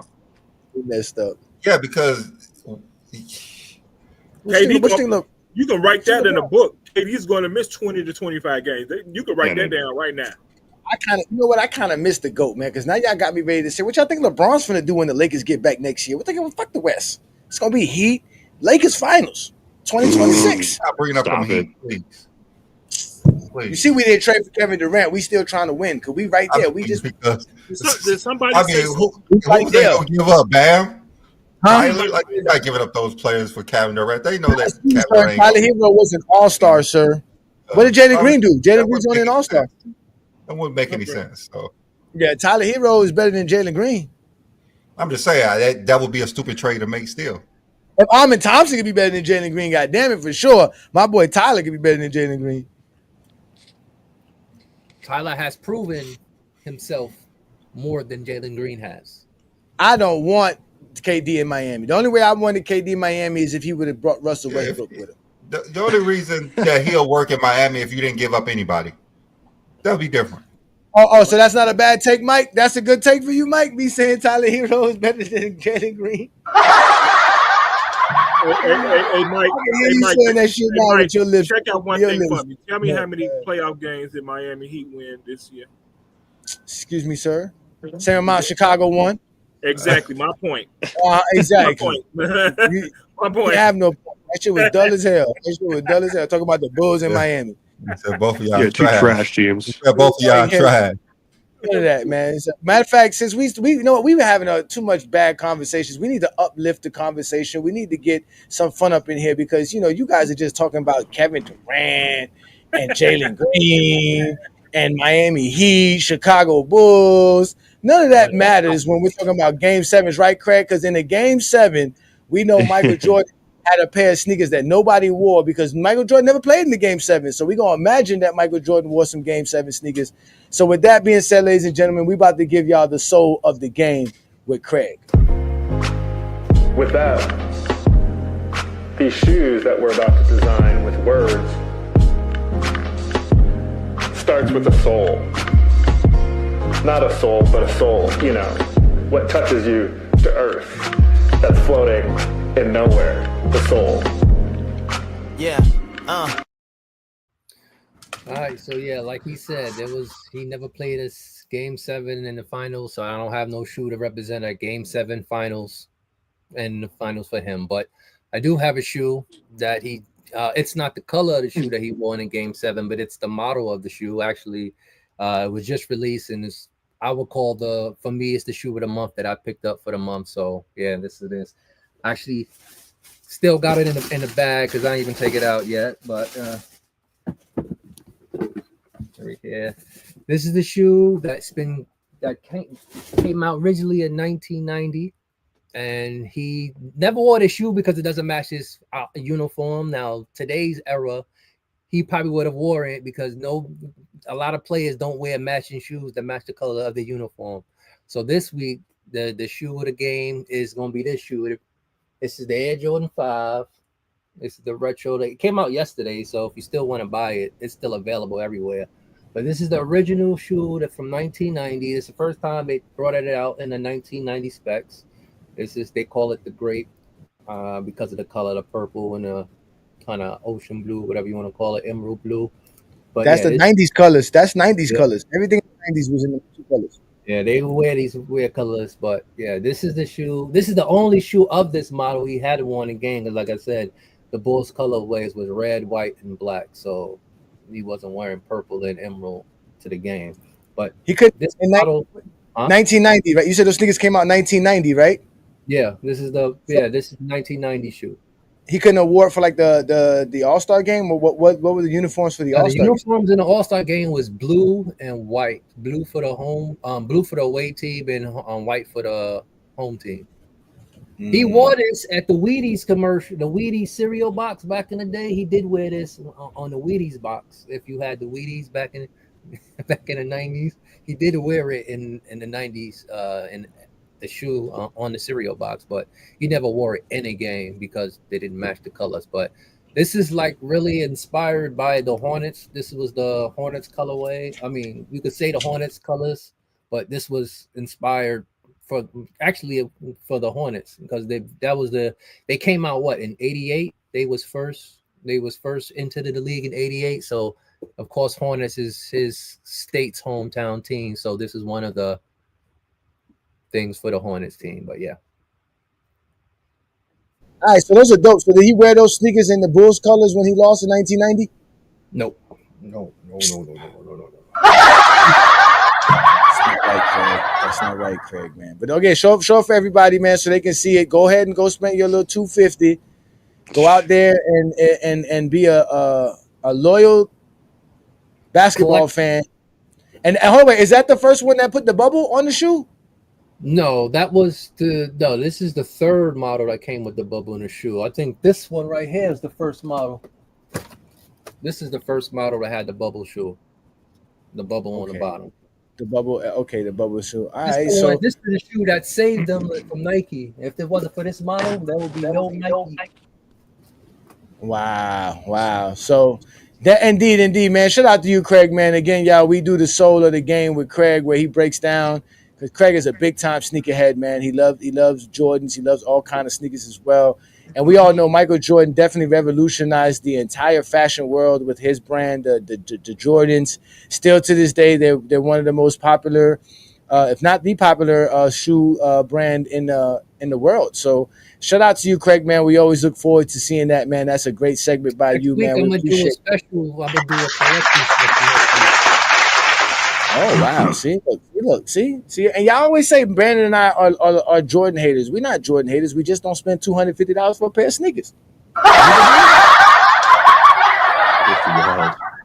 You gotta learn not to spend $250 on those shoes. You gotta learn. You gotta get some coupons. You gotta get some points. I get the Jordans and the LeBrons that be at Marshalls and Burlington Coat Factory. That's where I get them Somebody picked up a pair of Jordans from Marshall, and they was one of the rare shoes, and they would wind up being worth like $2,300. For real? Wow, that's crazy. The other day I was at Marshall's looking for some clothes, and I saw a pair of J's, but it didn't have the laces to them. It was thing now. People go in there because people just be selling somebody's shoes, don't know what it is, and then people just be going there because you can get some shit in there that be worth money. He took it to make sure they was real, and they said, these are real, and they looked at like brand new, and they was worth $2,300, and he paid what, $54 on the price tag. Wow. Yeah, I picked up a pair of LeBrons for $4.06 the other day. I'm quite sure you did. But how about them George Michaels? Did you get a pair of them George Michaels when you was on Michael Jordan Fans of the Worst page? Yeah, they're sandals. Yeah. Hey, Craig, when those shoes came out, was it the second year the Miami Heat was a freshman? Yeah, they both, because it was the Heat, and it was Orlando, Charlotte, and Heat that came in 1 year, right? And then 2 years later, it was because it was 4 teams. It was Dallas, came in 80. I'm quite sure 1990 Chicago had the highest murder rate in the country. Doesn't it still? 2025. I'm trying to think. Was that the year Ronnie Cycli played for the Heat? Cycli. I don't know. Y'all had Will Perdue. I know Will Perdue was my team. I just remember the Miami Heat sweeping, Bulls sweeping Miami. They were just like, what is this team doing? Nah, man, we ain't gonna talk about I don't even know.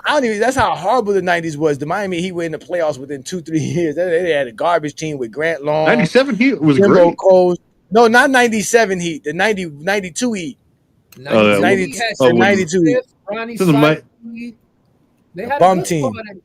Is that where Mike averaged like 45, like 8 and 9 against those bums in the playoffs? Yeah, I don't even count that yet.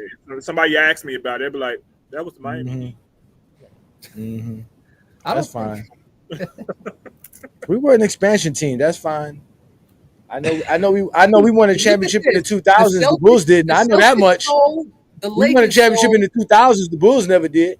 Y'all realize the Lakers and the Celtics just sold their franchise? Do y'all realize something is happening in the NBA? Yeah, somebody is waiting.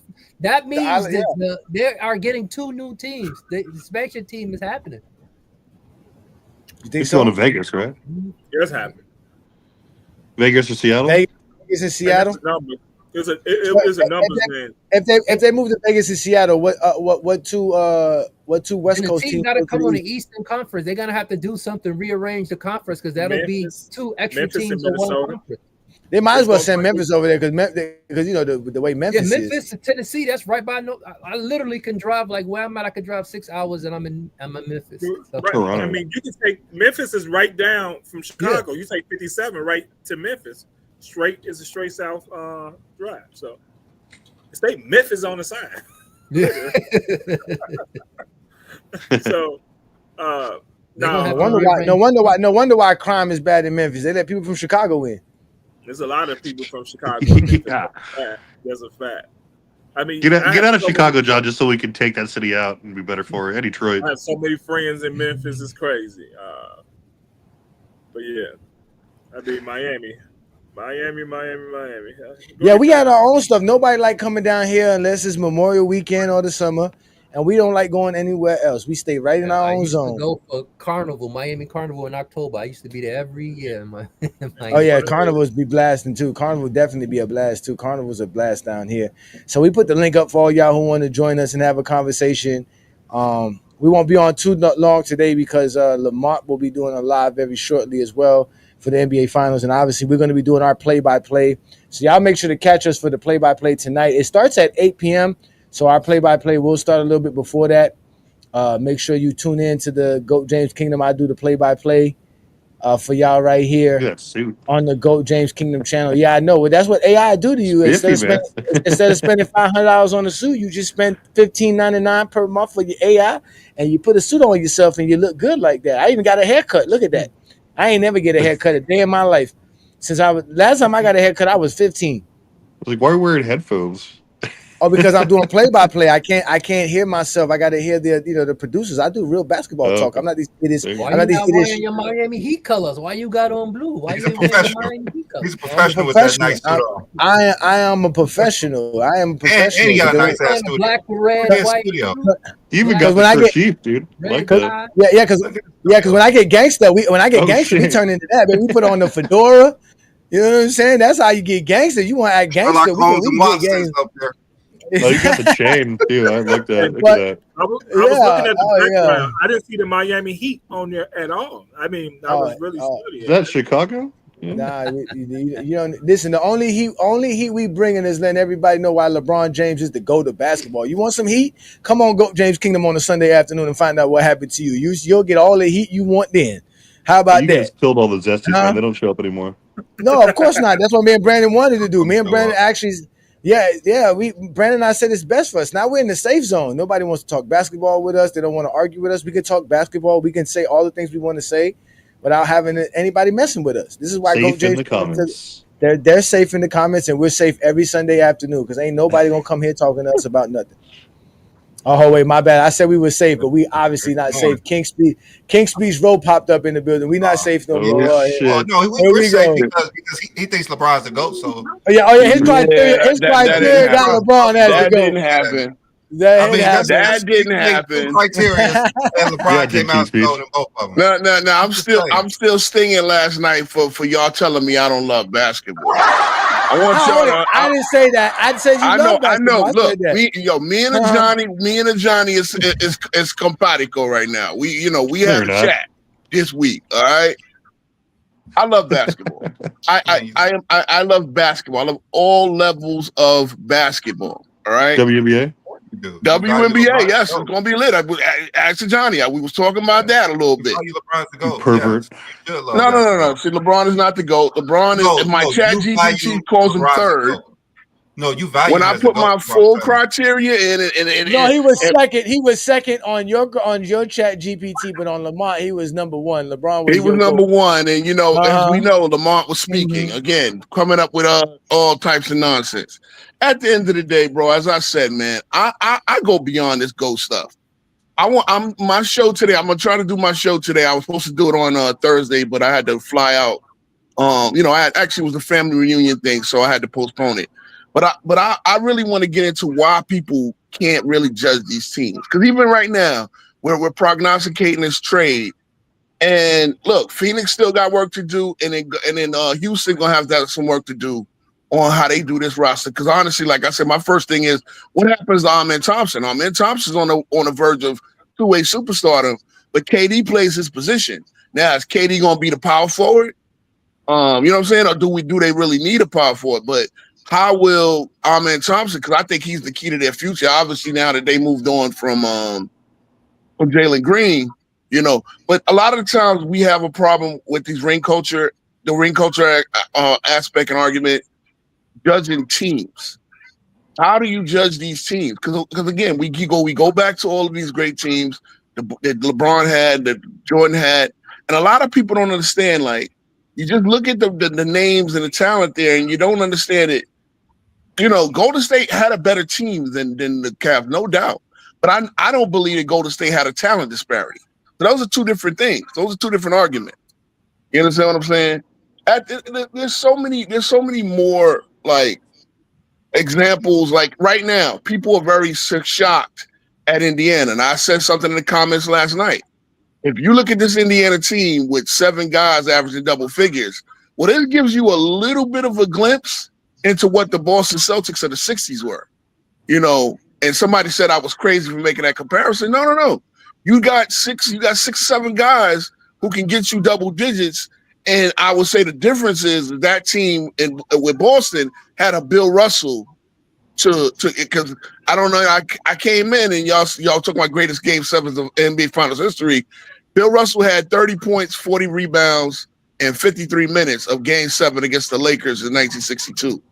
That boy, and then he had a triple double in the Game 6, the game prior to that. Again, that's kind of the difference. Like this That's Indiana what happens when you team. get 200 misses a game. I mean, all right, and he actually went 8 for 18, and again, when you do that, Travis, you got to realize that 45%, 44% that he shot was around the league average. They ran at 31%. No, did he shoot 31%? In what finals did he shoot 31%? I looked it up the other day. I think it was like 1959. But they won, right? Trash. They won. I mean, you gotta kind of look at the context of things, though. I mean, y'all had never seen that game before, so I ain't know why you. I mean, so you telling me the stats are inflated, Billy? And you never even seen wildly. it before. It was like the greatest. No, I didn't see the game, great. but I'm gonna take. It was great. He has had some nice stats. 30 and 40, bro. Like that's crazy. That's nice. Bananas. Nice. That's bananas. So when Peter Baggs, and I had to disagree with him, said that Bill Russell wasn't an offense because he didn't score. He didn't lead them in scoring. Again, like I said, I want you to think of Indiana. Indiana got a different guy that can do it every night. That's kind of the situation with Boston. But the thing is that Bill Russell, again, Mr. Rings himself, would always find a way to fill in and make that play. And he played a lot of Game 7s. He played like at least 5 Game 7s. In the finals alone, he probably played 3 or 4 more in the at that time they called it the division championship because it was only 2 divisions. It wasn't 2 conferences. It wasn't enough team to call them conferences. But he would always find a way to make those plays down the stretch of these 130, 132 games. You know what I'm saying? So these games always came down. He played. I think, if I'm correct, he played in 11 different NBA. In Game 7. I think he's 11 Game 7. So that's crazy. And again, he 11 and 0 most of them. 11 and 0 or 10 and 0. One of those 2. 10 and 1. 10. So he lost one of them. He lost to Wilt. He lost one. He lost one in his whole career. One to Wilt, right? And again, I want people to understand when Wilt won his championships, he finally took the coach's advice to say, look, you see how that guy over there play Russell? He don't need to score 40 for them to win. Play like him and you'll win. And when he did that, guess what? His team started winning. So I just want some respect on Mr. Russell's name, man. Because not only, again, was he a great player on the court, he also was a freedom fighter off the court. You understand what I'm saying? He had to go through a lot of personal things there in Boston. Everybody respects Bill. Yeah, I mean, again, but you'll see things like you'll look at the numbers and you'll just be like, 15 points a game. That's you did what the team needed to do to win. I almost like it. That's what Jordan fans say. A lot of fans, but not just Jordan fans. But again, all right. As I said to Johnny, Jordan fans are culpable as well. But it's not. Let's not act like it's just Jordan, because there's a lot of fans that don't research. 99.9% of Jordan fans, bro. I'll take 60-40. Then when you say Bill Russell has 11, they bring up points per game. Yeah. Hey, again, to correct y'all, Bill Russell is 10-0 in Game 7s in NBA history. So they lost in Game 6 then, Will. Yeah, he lost in Game 6. Game 7 against Will. Yeah, he lost to Wilt Chamberlain. Well, no, and Wilt Chamberlain he lost to. It was in 5 games. Oh, 5 games. Okay. In the 5 games, yeah. He only lost 2 playoff series his whole career. He lost in 1958 and in 1960. Bob Pettit and Wilt Chamberlain. Yep, that's it. And he lost 1-4 to Wilt Chamberlain. He lost 2-4 to Bob Pettit, and he was hurt against Bob Pettit. But in Game 7s, he's played in 1, 2, 3, 4, 5, 6, 7, 8, 9, 10. He is 10-0 in Game 7s in NBA. And look at the numbers: 18-30, 18-29, rather. I mean, come on, man. This is. That's why I got him ahead of Michael Jordan. That's why he's ahead of Mike to me. I don't go that far. I got him in my top 5. Bill Russell is 19 points, 30 rebounds. Damn. Yeah, he's yeah. Bro, he got a whole finals run where he averaged 30 rebounds a game. And it was like, one like it was just 2 rounds. One like it was just 30 rebounds a game. It's ridiculous. I mean, he was Dennis Rodman who win the titles. It's crazy. The only other person who could do that, the only other person who could do as much as that was Wilt Chamberlain.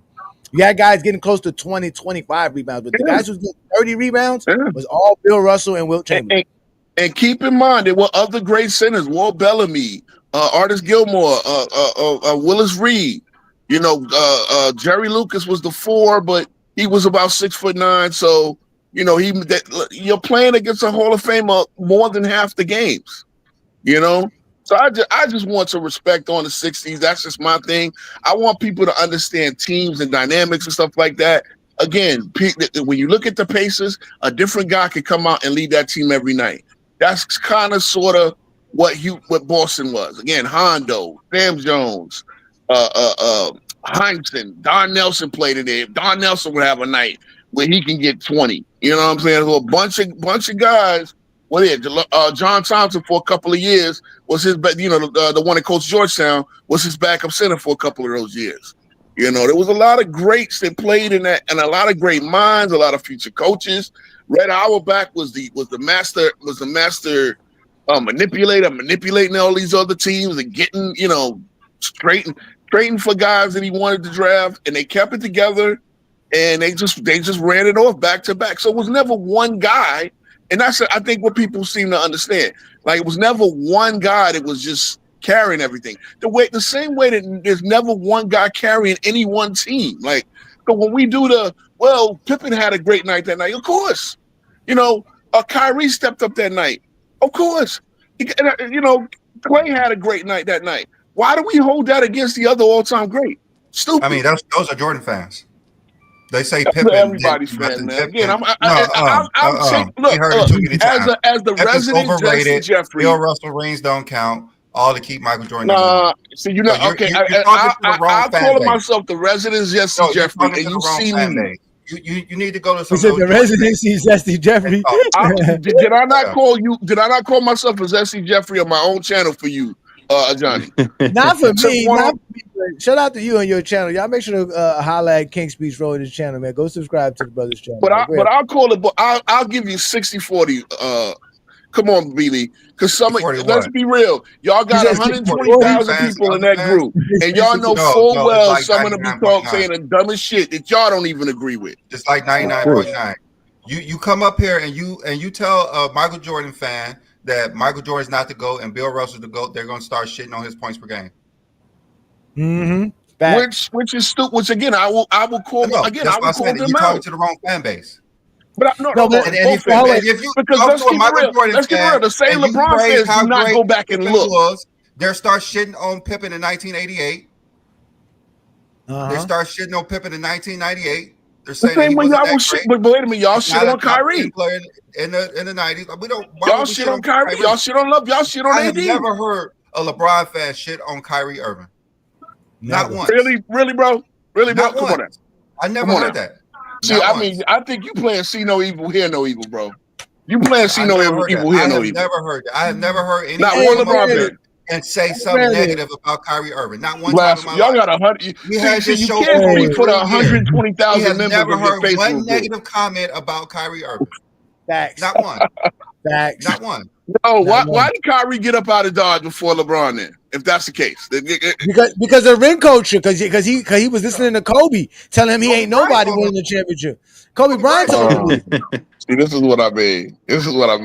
Again, both fan base have to take some culpability. And you know what? I invited Johnny to have a meeting of the minds between two philosophies. Don't throw me in this because Peter Badjuice was out here talking about he'd rather average 8 more points than win 4 more championships. You're right, and I disagree with that. I called Peter Badjuice out on it, and that's why I said that's why I'm glad Peter Badjuice was there last night, because when I brought up the Pacers being like the Celtics, only they don't have Russell. Like Russell was the backbone of that team. Miles Turner is no Russell, but Miles Turner could block a couple of shots, but Miles Turner ain't getting no 35 rebounds, and he's not. King's Speech, what am I going to get to give you some more smoke? Nobody's getting 35 rebounds. Like these players. Let's let Peter defend himself. Peter, why is 8 more points per game better than 4 more championships? Yo, what they do? Well, peace and blessings, brother.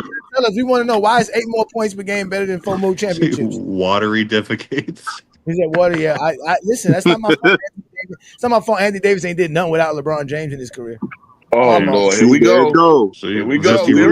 Y'all act like y'all don't do it. Elite, check your mans, dog. But I ain't gonna lie, you do be checking him on AD. You do. Brandon, what did Anthony Davis do without LeBron James in his career? For a team aspect, this is sound like a ring culture conversation. Oh, I want to know what he did. I don't know what he did. All NBAs, all NBA players, all NBA defenses.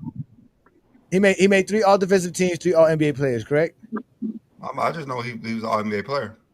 Yeah, he was. He got 5. He got 5 for his career. He got 5 all defense for his career. That's why LeBron gutted the roster for him. Golden State. They won a playoff series, right? They won this one playoff series. He did 2 and 2 while he was a Laker. So he got what 3 all NBAs and 3 all defensive selections outside of being with LeBron. That's why the Lakers pulled a Houston. Let Peter cook, but this is y'all doing it now. Okay, so he said get Brandon involved. So I just want to make sure because I didn't hear this from my partner. This is the first time I heard this from my partner. So I mean, he do got a new phone and new numbers. So I guess he changed his mind. I always gave Anthony Davis credit. But I never say Anthony Davis. I never say anything wrong about Anthony Davis. I gave him credit for 2020. Anthony Davis' best. Well, hold on. Before he got to LeBron, before he came to the Lakers, Anthony Davis' best chance went out the door when DeMarcus Cousins tore his Achilles chasing that rebound. Oh, you mean he lost to do something that year? He lost in the first round. He lost in the first round. I know, but DeMarcus Cousins didn't make it to the playoffs. It was second round. Oh, okay. No, it's first they got round. the second round. He had Drew Holiday all that time too. He had Drew Holiday a lot of years, and Tyreek Evans. He got to the second round in 2018. He got to the second round in 2018. And they lost to Golden State, didn't they? They lost to Golden State that year? Yeah, they lost to Golden State, yeah. But to answer your question, hey, Johnny, the 23 PPG. He ain't never lose to Golden State with LeBron. I tell you that much. He ain't never lose to Golden State with LeBron. He would have. How about that? He would have. Why he would have? We can do that debate. Hold on, we can do that debate. 2020 versus pick a Warriors team. Let's go. We'll have that debate. Listen, Peter was speaking. Go ahead, Peter. Go my back. Yeah, no, I was going to say the 23 PPG was on the presumption that 23 PPG, that's basically the alpha dog, right? So the way my philosophy of the game is the primary person who gets the lion's share of the credit is going to be that person who the defense is schemed to stop, the one who forces the defense to over leverage, causes the defense to go into rotation and creates advantages for their teammates, right?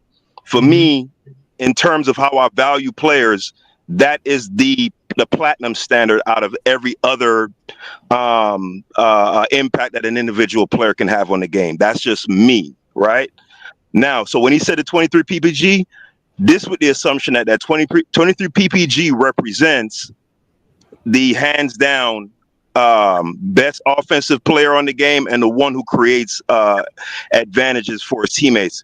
Now, when you say 15 PPG, intuitively, that makes me think, okay, that's a Klay Thompson, that's a Pippen, that's a Kyrie Irving, i.e. a second option.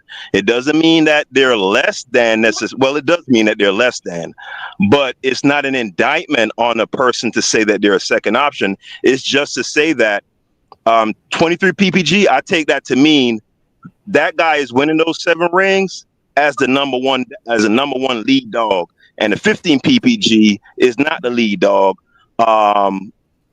There's a caveat with that because you got guys like Magic who they're the engine, so they might average 15, but they're giving you 13 assists type of thing. You get what I'm saying? So that's why I say that. So what? The 20 rebounds can I don't matter? Peter one thing? All right, the 13. I get the 13 assists matter, but the 20 rebounds don't. I don't value in terms of in the pecking order or hierarchy in terms of box score stats and what I consider that goes towards winning. Rebounds are going to be after points and assists. Yes. Well, rank the top 5 then in order that you value. In terms of box score, so it'd be points number 1, assists number 2. I probably go rebounds 3rd. I go steals 4th and blocks last. So it's pretty high on the list there, rebound, which it should be. I just wanted to inform Peter one thing, man. That Bill Russell had back-to-back 30-30 games against Will Chamberlain. Back-to-back in the playoffs. Back-to-back 30-30 games. So yeah, and you know it's just to say that Bill can put it in the bucket if he needed to. And that's why I say I kind of put the 60s in its own category because I don't know how to contextualize that era of the game because I have a certain way. So even my concept of there being a lead dog, right? When I go back through Basketball Reference and I look at the team stats from 1957 when Bill comes in the league up until what was that, 69 or 70 or so when he left, I noticed that the scoring is pretty much, it's like 7 guys averaging like 17 plus. So, but does that mean there is no lead? I don't know how to contextualize that. And then there's not much footage for me to watch I'm assuming that Bill, based on the scoring of the team and I'm assuming that he wasn't that lead dog scorer, but was a lead dog scorer even a thing then? Did it even matter? I don't have the context to, you get what I'm saying? That's why it depends on the team. It really didn't. Right. It's probably a good thing that we don't have that. I have a question for the exposure. Muddy our whole thinking of the 60s. We don't have too much footage of it. Johnny, I have a question for you. Mm-hmm. So what if you a guy like that we were considering top 10 won a chip, right? And like you just look at the box score, didn't average double figures, and was the 7th option on his team, still won the championship. Does he get credit, or is that kind of like a knock all time? Everybody gets credit for a championship. I give Chalmers credit. But he asked me this question, Peter. I give Chalmers credit for the Heat winning I give Chalmers credit for the Heat winning championships. I give John Paxson credit. Everybody matters, bro. You have a team. You have to have a team to win a championship. No one player gets the credit for winning a championship. Are you the best player on your team? That's a different scenario. Who was the best player on Bill Russell's 11 championships? Bill Russell.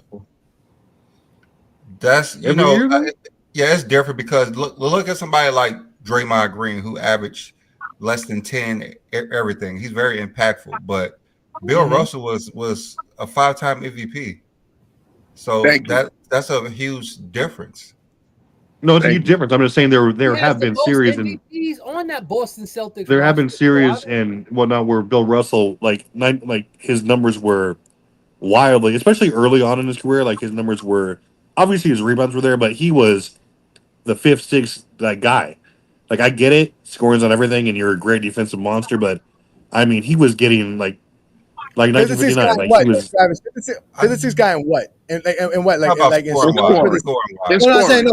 for the season or for the series? For the entire playoff run. Probably both. And the season, There's playoff runs where Bill Russell was the leading scorer for the playoffs. Yeah, he had a couple of those for sure. But perfect example of why back in the days people respected you as a basketball player more than your stats and your actual points per game. This is why he won the MVP. The players voted him as the MVP. Thank you. There you go, Johnny.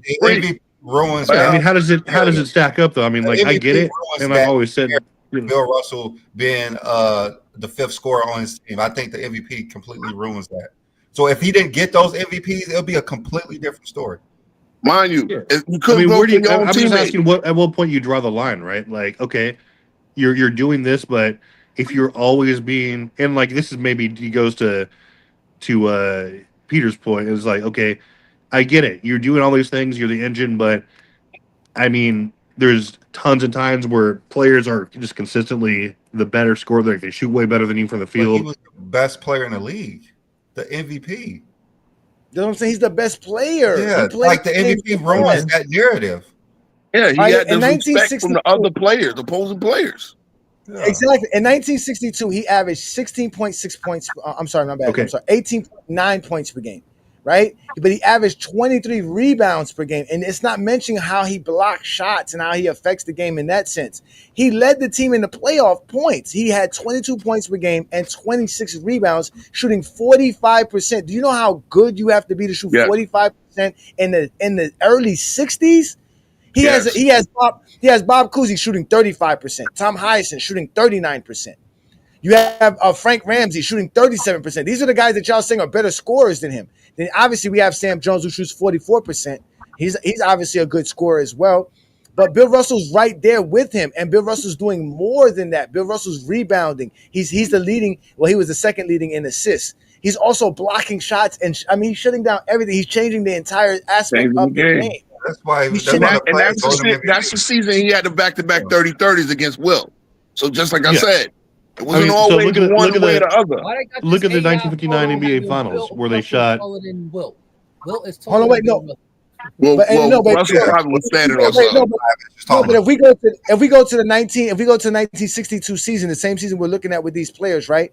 We know Wilt Chamberlain averaged 50 points per game. He averaged 25 rebounds per game. So they weren't looking at that. Just like y'all say, box score merchants. That's what y'all want to do. When I do it, y'all get mad at me.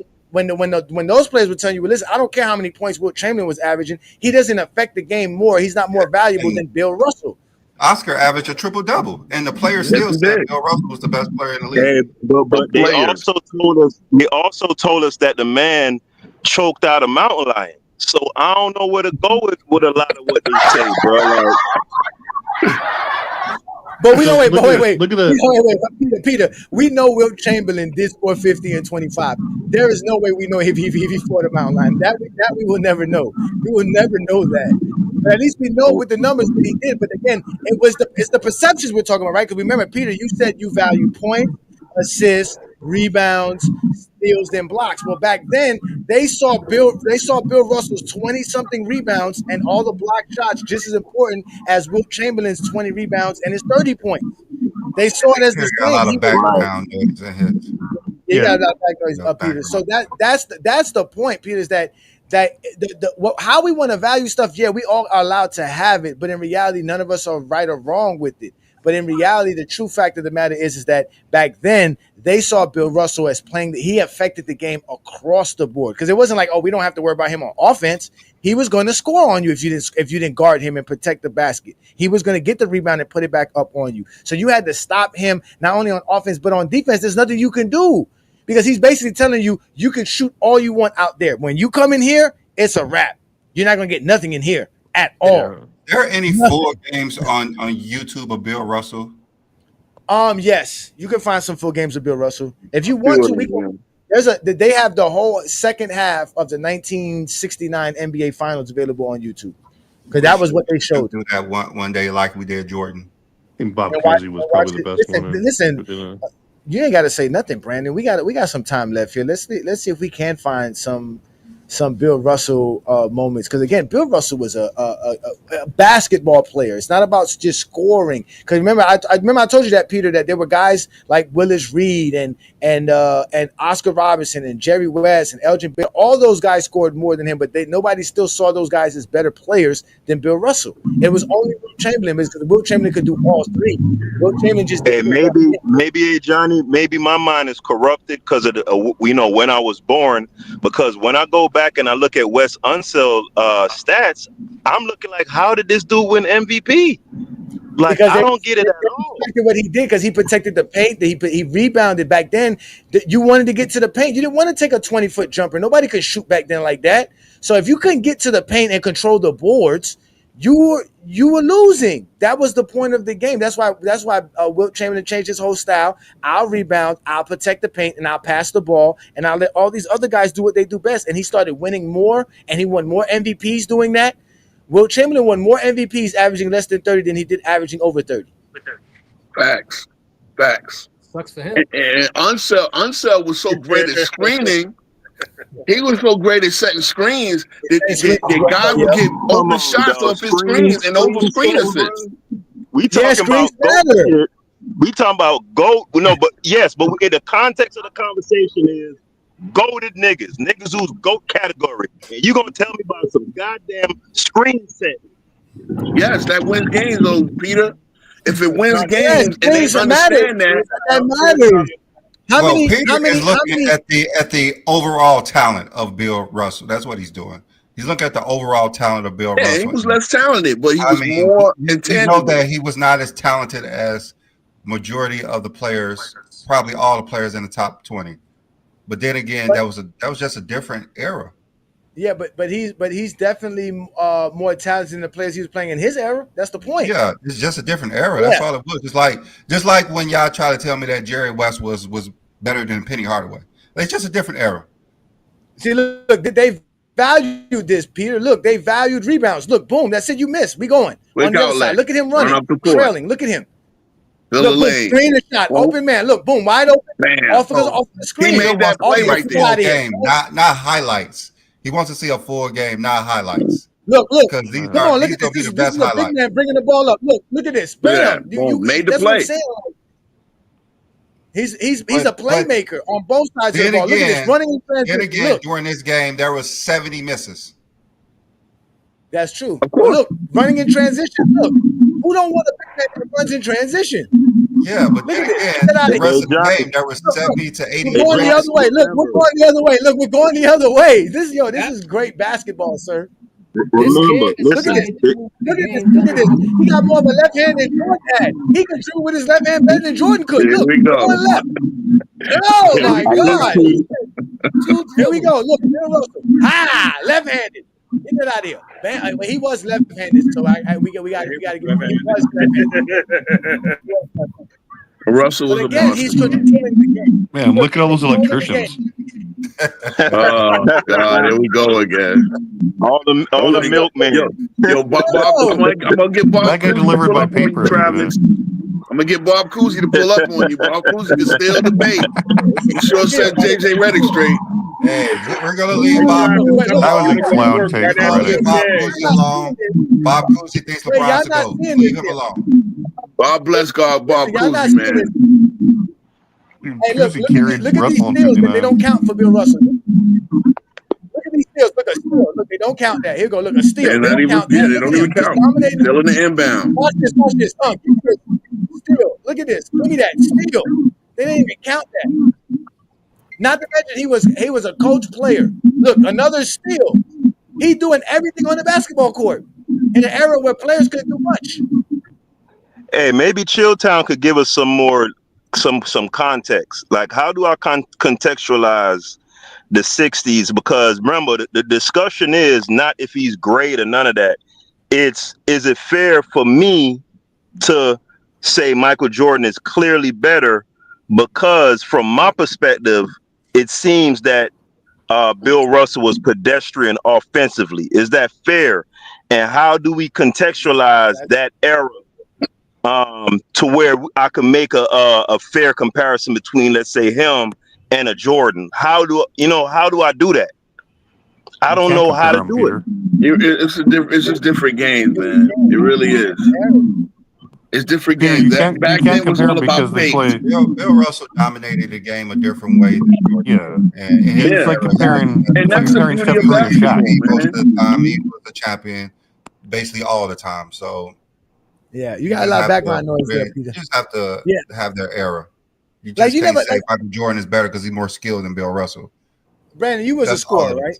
Brandon, you was a scorer when you played, right? Okay. You ever played with somebody that just never scored, but somehow you was just like, man, I like playing with this dude because he was just making all the right plays. He was just getting the right steals at the right time, blocking shots, rebounding. He was always just doing something. Like, do you remember, like, if there was a player you played with, you was one time, he was like, man, this guy don't score? Both players I played with, they played their role.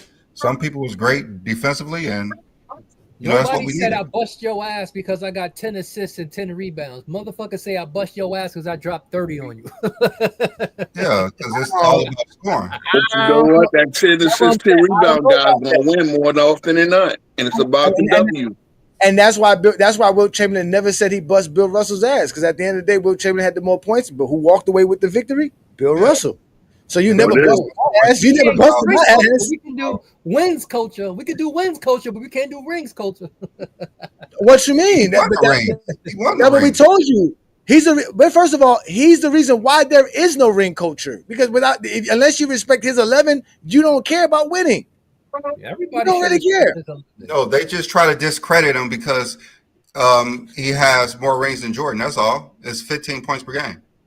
Somebody in your chat said he did it against unathletic white boys. I wanted to know if that was a LeBron fan or Jordan fan. I don't know what. He never answered. Oh, trust me, that was a Zesty Jeffrey and a Jordan fan. Trust me. Trust me. You ain't never answered, so we'll never know. You ain't never gonna hear a LeBron fan disrespect Bill Russell. Never. It's Jordan fan.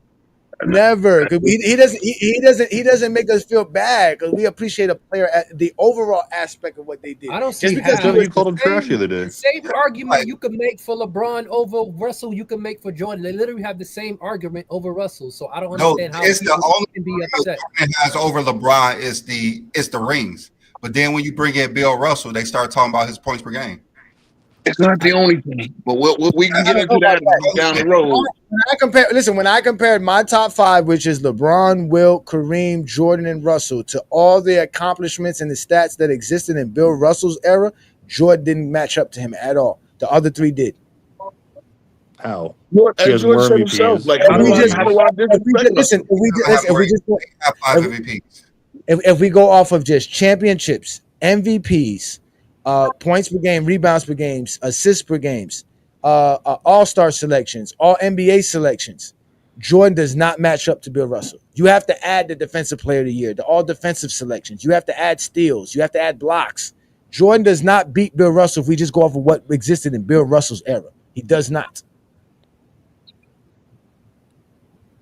What? He beats him in what? He beats him in categories that doesn't exist. He beats him in categories. Sure. I mean, that's why you can't really compare. I mean, it's just you're talking about there was no when did they introduce all defensive team, right? Like in 1969. In 1969. Yeah. So I mean, that's what I'm saying. If you I've always said that's why I don't rank. You have to add in things that Bill Russell wasn't able to get to. Yeah, that's why I don't rank him, because you're using a straw man argument. Like you can't. It's not. You can't really rank them. I'm going to assume he hits 13 all NBA defensive selections. He'd have that. He'd have like 8 DPOYs too. He'd be the GOAT. Those didn't exist, so it doesn't matter. And he'll have 4,000 blocks. He'll have 3,000 7 or 8 blocks a game. You wouldn't even be talking about who the GOAT was. A couple of them. What would we'll challenge them in a couple of? So let's just say 6 and 7. I don't know. Yeah, he'd have like Bill Russell will have more rings, more Finals MVPs, more rebounds, more steals, more blocks. More DPO wise. Yeah, deep everything. More all Like, defensive selections, have everything. More all first teams. It would be Bill Russell if everything existed for Yeah, Jordan. it would be Bill Russell, and we wouldn't have this conversation. But then again, it's the era that they played in. It's a completely different era that you can't so really compare those. you can't really rank Wilt or Bill Russell. You can rank them, but it's group. It's like you can if your Zesty Jeffrey heart can handle the pain that goes along with it. That's Jordan went that's it. That's It didn't hurt me when I realized that Bill Russell was better than Jordan at all. I just realized he was better than Jordan. I just moved on with my life. It was fine. He's also better than LeBron. No, he's not. No, he's not. There we go. And every time he would have more this, more that, more this, more that. No, because when I went by again, when I go by what Bill Russell had for his career, and including LeBron, meaning removing LeBron's all defensive selections, his steals, his blocks, and all that, LeBron still surpasses him because LeBron is greater because he has 20 All NBA selections. Does Jordan have 20 All NBA selections? That means nothing. Jordan had 13 and a half real seasons. Remember, Lamar? All NBA. 13 and a half real seasons. That's what he tells me. He has more points. He has more. How can he get 20 He has in more 13 all-star years? selections. The only thing he's all-star selections. Mind you, Bill Russell has 12 finals appearances. LeBron has 10. Remember, Jordan has half of that. You're talking about someone who played like twice as long as Bill Russell. And that's another reason why he's better than Jordan, because he played longer than Jordan. It's another reason why he's better than Jordan. You relate more accolades. Even if you add Jordan, that's the part of it. You can't take it away. That's not my fault first. that you don't respect somebody who plays longer than Jordan. It's not my fault. At the end of the day, long enough. This is what I want y'all to understand, man. My perspective is these guys are all the gods of the game. Yeah. We just use these little conversations to separate the gods. Like, plus you're saying that more All-Stars and All-NBAs are better than what? 7 more rings? Overall. If we just going off of the rings, nothing beats Bill Russell. And there's no overall when you're comparing someone. Nothing beats Bill Russell if we going off of just rings. There's no overall when there's no overall when you're comparing to someone who didn't have access to those awards. I jumped off of the same awards. He had access to 20 All NBAs. He just never got there because he wasn't as great as LeBron. Wake up, Travis. Wake up. No. 13 and a half real he would have had seasons. more all defensive awards. He would have had more DPOIs. I'm not going off of all of that. We already said that. We agree that. That's what we agree. But that's not what we're going off of. We said of what existed in Bill Russell's career. When we did that, Jordan didn't pass Bill Russell. Wilt did, Kareem did, and LeBron did. I did the numbers. I have the show. I will show it to you, motherfuckers. I don't talk without knowing what the fuck I'm talking about. Unless it's about Anthony Davis. I even had that. I got proof of this last take with Anthony Davis. Y'all are wild, man. It's not wild because I don't come up here just to say shit. Literally, if I was going to do that, I would have never started the show with Brandon. I would have never did this. This is show up. You know what y'all need to do? You know what I think y'all need to do? I suggested this before. Hold on. Who the fuck shows up every day just to do nothing in life? Who the fuck does that? You got to do something in life, bro. If I'm going to do a fucking show, I'm going to do it correctly. I'm going to provide you real information, not because of my fucking feelings. I keep telling y'all I took my feelings out of it because when I put my feelings in, Jordan's still not better than LeBron. Fuck Bill Russell. He's still not better than LeBron. Sounds pretty emotional. Exactly. You know what I think y'all need to do to settle this? I'm tired of you telling me don't be emotional and looking for my emotions. Then when I give it to you, you start fucking crying like a baby. I was objective just now. You asked me. So emotional, baby. Every time I think of you. American Idol now. That's what it sounded like when I said Michael Jordan went better than Russell. That's what it sounded like when I said that shit. That's when I heard crying from grown-ass men. Crying. I cry, then you cry, then we cry. I need a clip of him crying. Together. If I cry, then Ro cries, and Peter cries with Travis. Because you can't fucking prove your fucking point. It's not my fucking problem. American Idol over there. I think, I think a good way to settle this, man, I think we need to do an all-time all-time fantasy draft. And I've been wanting to do simulate that shit on 2K. So y'all could pick fucking Klay Thompson over Scottie Pippen? Go ahead. If that's what you prefer. If that's what you prefer, pick it all. So I want to see who picks the best team from the all-time. I always pick the best team. I tried that. I did a Friday night show. I asked you guys to come up with a team with the best roster. I was going to give you guys $100 for the person who was going to win. You motherfuckers didn't show up. But are y'all going to simulate it on NBA 2K? No, I was going to use the points per games, rebounds, and all of that. I gave a point system for everything. Everything. Who did win that? No, nobody didn't win it. Only you, Herm, and 2 other people. I wasn't here at the time. So I did it. Y'all didn't do it. It wasn't even that long ago. It wasn't even that long. I had the best team. Yeah, so I did that. Y'all always talking shit, but never prepared. I get mad at me for being prepared. When just I'm always make sure you don't take Magic Johnson because that's my first round pick. I'm always prepared. Let's let Mr. Duke in. He is a GJK member. Peace and blessings, brother. What do you got for this conversation, brother? Man, what's going on, man? I'm really new to YouTube, so I just came on to say one thing, bro. I appreciate y'all show. Y'all have like probably the best basketball channel on YouTube. I had like discovered y'all channel maybe 6 months ago, and I y'all show every single day, bro. Like this is the basketball show that I've ever watched, bro. That is speaking on their feelings, and Kobe is over this man because of his fadeaway, and like y'all really talk basketball, and like I don't care who y'all have as the GOAT. That's fine. But what I realized about this show is when y'all speak on who y'all think is the GOAT, y'all speak facts. It's not feelings. And like it's just a great show, man. I'm glad I found y'all show, man. Go James Kingdom, the best show on YouTube, man. Y'all some dope guys, man. All y'all, bro. Appreciate it. That's all of y'all now. That's all of y'all. That's not just me and Brandon. That's you, Craig. That's you, Travis. That's all of y'all. That's all of you gentlemen. Peter, Peter, that's you. Even all of y'all gentlemen. Mr. Duke said I'm his favorite already. And then like I ain't gonna lie. Once I discovered y'all show, I swear to God, bro, I stopped. I don't watch ESPN no more. I don't watch Fox Sports no more. I'm like, man, why was I listening? Like when I tune into y'all show, like y'all teach me so much about basketball. Like even like I was in the comments one time, and T Perfect was like, come up to the screen. I'm like, man, I'm not trying to argue with nobody. Y'all teach me. Y'all teaching me.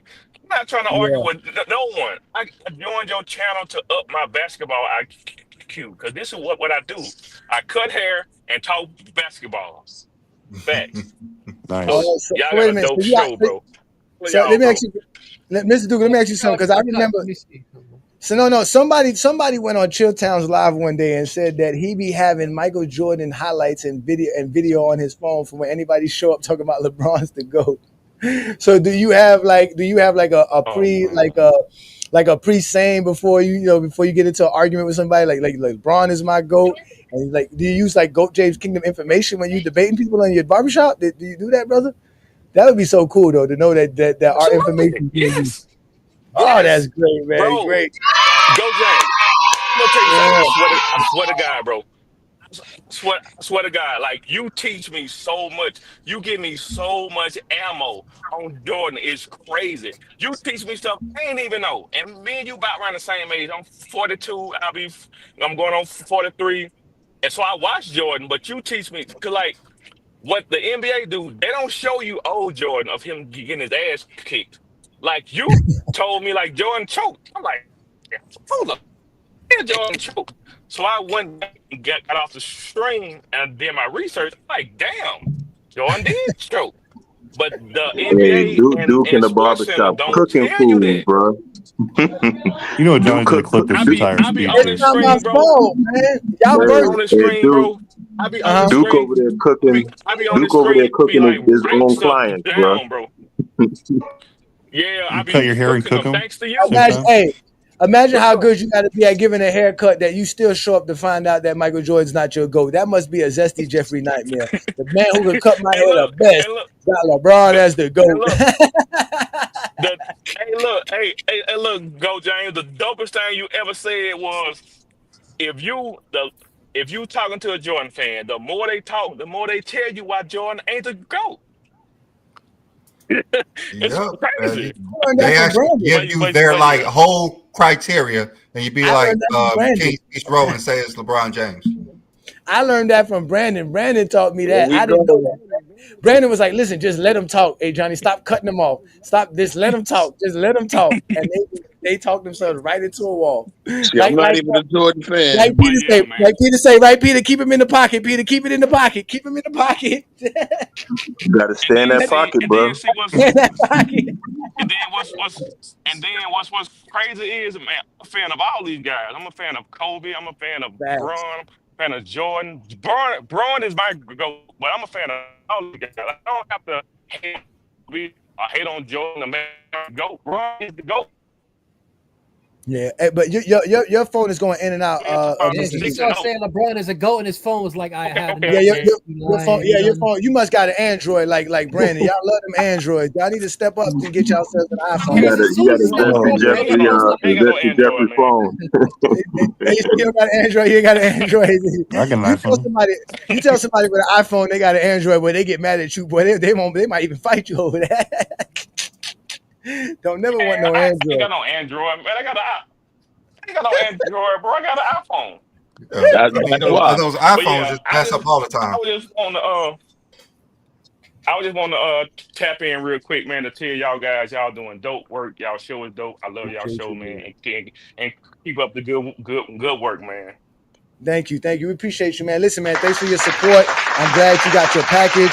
Mr. Duke is a Kings Garden member, Brandon, so he got a hat and a t-shirt sent to him. I'm also working on a new poster for the 100th episode of the Friday Night Exposure, so there's going to be a new poster available to GOAT James Kingdom members. So we're going to have some fun with that there. So, with that being said, man, let's get ready for these finals, man. We had a good show. We talked about some great game sevens. I guess. Hey, Johnny, I got one question before you go. I got a question for T Perfect, but go ahead though. I don't want to cut you off. Okay, yeah. Before you ask T Perfect that question, I want to answer Adrian Knight's question. He was asking me, "Am I ever going to get Michael Jordan behind Tim Duncan?" Because he knows I got Tim Duncan 6th and Jordan's 5th. So no, what I'm thinking about doing though is because Mike and Kobe need to be back to back. I might move Kobe up to 7th. Oh no, Kobe to 6th. I might move Kobe to 6th. So that he can be, then I would have to skip. He would have to skip Dr. J and Tim Duncan to get. He's not better than Timmy though. So so I can move Mike behind Tim Duncan and move Kobe ahead of Dr. J, and they be back to back at 6 and 7. Pause. I want to hear the reason for that. There is no reason for that other than just getting Zesty Jeffries mad. Logically, Jordan's top 5 for sure. The other day I was gonna I was gonna make a post where Brandon and I kicked Jordan out the top 3, but I don't think Jordan's out the top 3 for Brandon yet. I don't think he's out of the top 3 for Brandon. Jordan 3 for me. Yeah, Jordan's still number 3 for Brandon, so he's not there yet. He's not there yet. I gotta find a way to throw Kareem in there. You got Kareem 2nd, so it's Wilt or Russell. I gotta convince Russell. We gotta do it, Russell. We gotta do it with Russell. So the 5-0 don't help Brandon. The 5-0 in Game 7s. Jordan was 2-1 in Game 7s, underperformed. Well, the 5-0 in the finals. Let's not forget that. Wait, what's up, Peter Backjuice? Yeah. Oh yeah. So go ahead, Peter Backjuice. Because he's a real Jordan. Yeah, fan. man. So I heard Brandon. I heard T Perfect say something yesterday, man. That just. It fried my brain, man, to no end, bro. When you said that Andrew Wiggins, correct me if I'm wrong, either said he should have won Finals MVP or he had a legit case of Finals MVP. I'm just trying to hear based on what. And then then you insulted me and said that I ain't watched the games and. So what case does Andrew Wiggins have for Finals MVP? So, I mean, when you watch that actual series, like he was their, like beyond the box score, he was one of their best defenders. He was their second scoring option. and he was. I'm not saying that he should have actually won MVP, but to say that he had zero case for it, and it was all Steph is just. I mean, he was a huge contributing factor on that team. Like beyond the stats. I mean, obviously, I think Steph deserved it, but he wasn't like Steph had better finals performances for sure.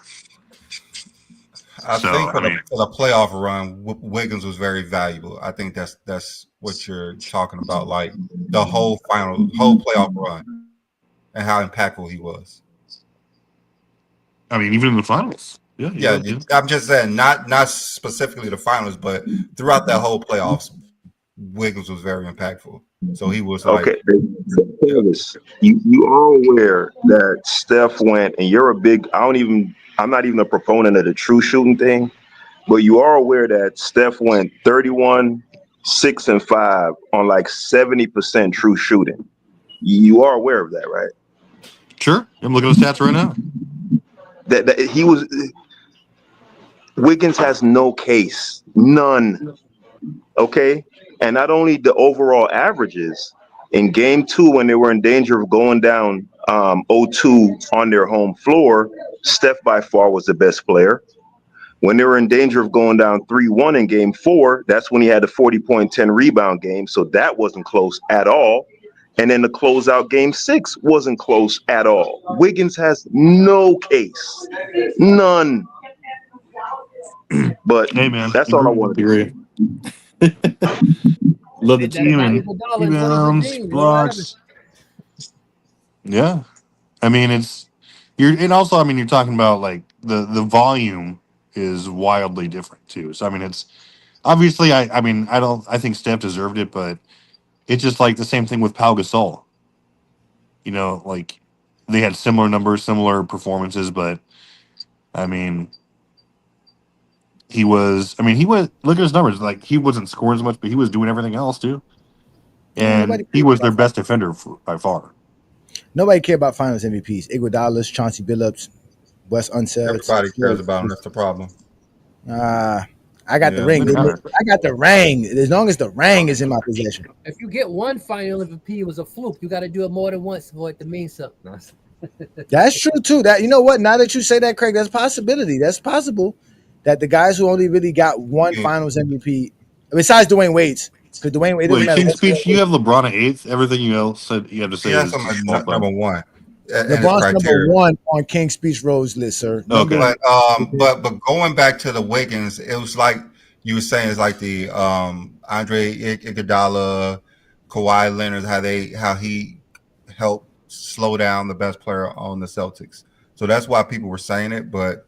Then again, I believe Steph Curry should have been Finals MVP, but that was the narrative that was going the same around. thing with 2010 Kobe. Like I believe obviously he should have been MVP too, but just they had certain great performances. I believe Paul Gasol definitely should have been that Finals MVP. Listen, I don't think that'd be for the Simmers. Listen, yeah, that wasn't a reason for Kobe to have it. West winning it in '69, Magic winning it in '80.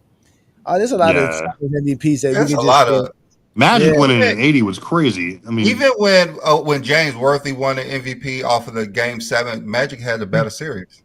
Exactly. So that's why I always say the Finals MVP. It isn't an award. I don't like to dismiss it, but to hold as much weight as people try to put on it, it holds the second highest weight of any any award. More weight than rings, right? Because there's more people with rings without a Finals MVP than there is with a Finals MVP. So it should hold something. It holds a lot of weight for it to be a that's the reason why y'all say series. Kobe's a sidekick, because he don't have those Finals MVPs for his first 3. So it has to hold something for y'all to say that. Great take. I think there should be a playoffs MVP that would have solved everything. It should have been a playoffs MVP other than a Finals MVP. Y'all literally say that about LeBron and Kobe. LeBron got 4 Finals MVPs. Yeah. Kobe got 2. Y'all literally use it when it's convenient. But no, that's Jordan fans use it as a deciding factor in the because you was the best player. That's what you use. Best place you we all know Michael Jordan was the best player in the playoffs. Period. It should be the playoffs MVP, and Michael Jordan would definitely have 6 of them. But since it's the MVP, it takes away from a lot. That's why Steph Curry only has 1 when he should have more. Yeah, he should have more. Have there ever And been a there's players in unanimous the final league MVP? MVPs that should have more than Yeah. one league MVP. I believe in 2022, Steph was unanimous. LeBron's always been unanimous. Finals MVP? Like Yeah. how many people get to vote on it?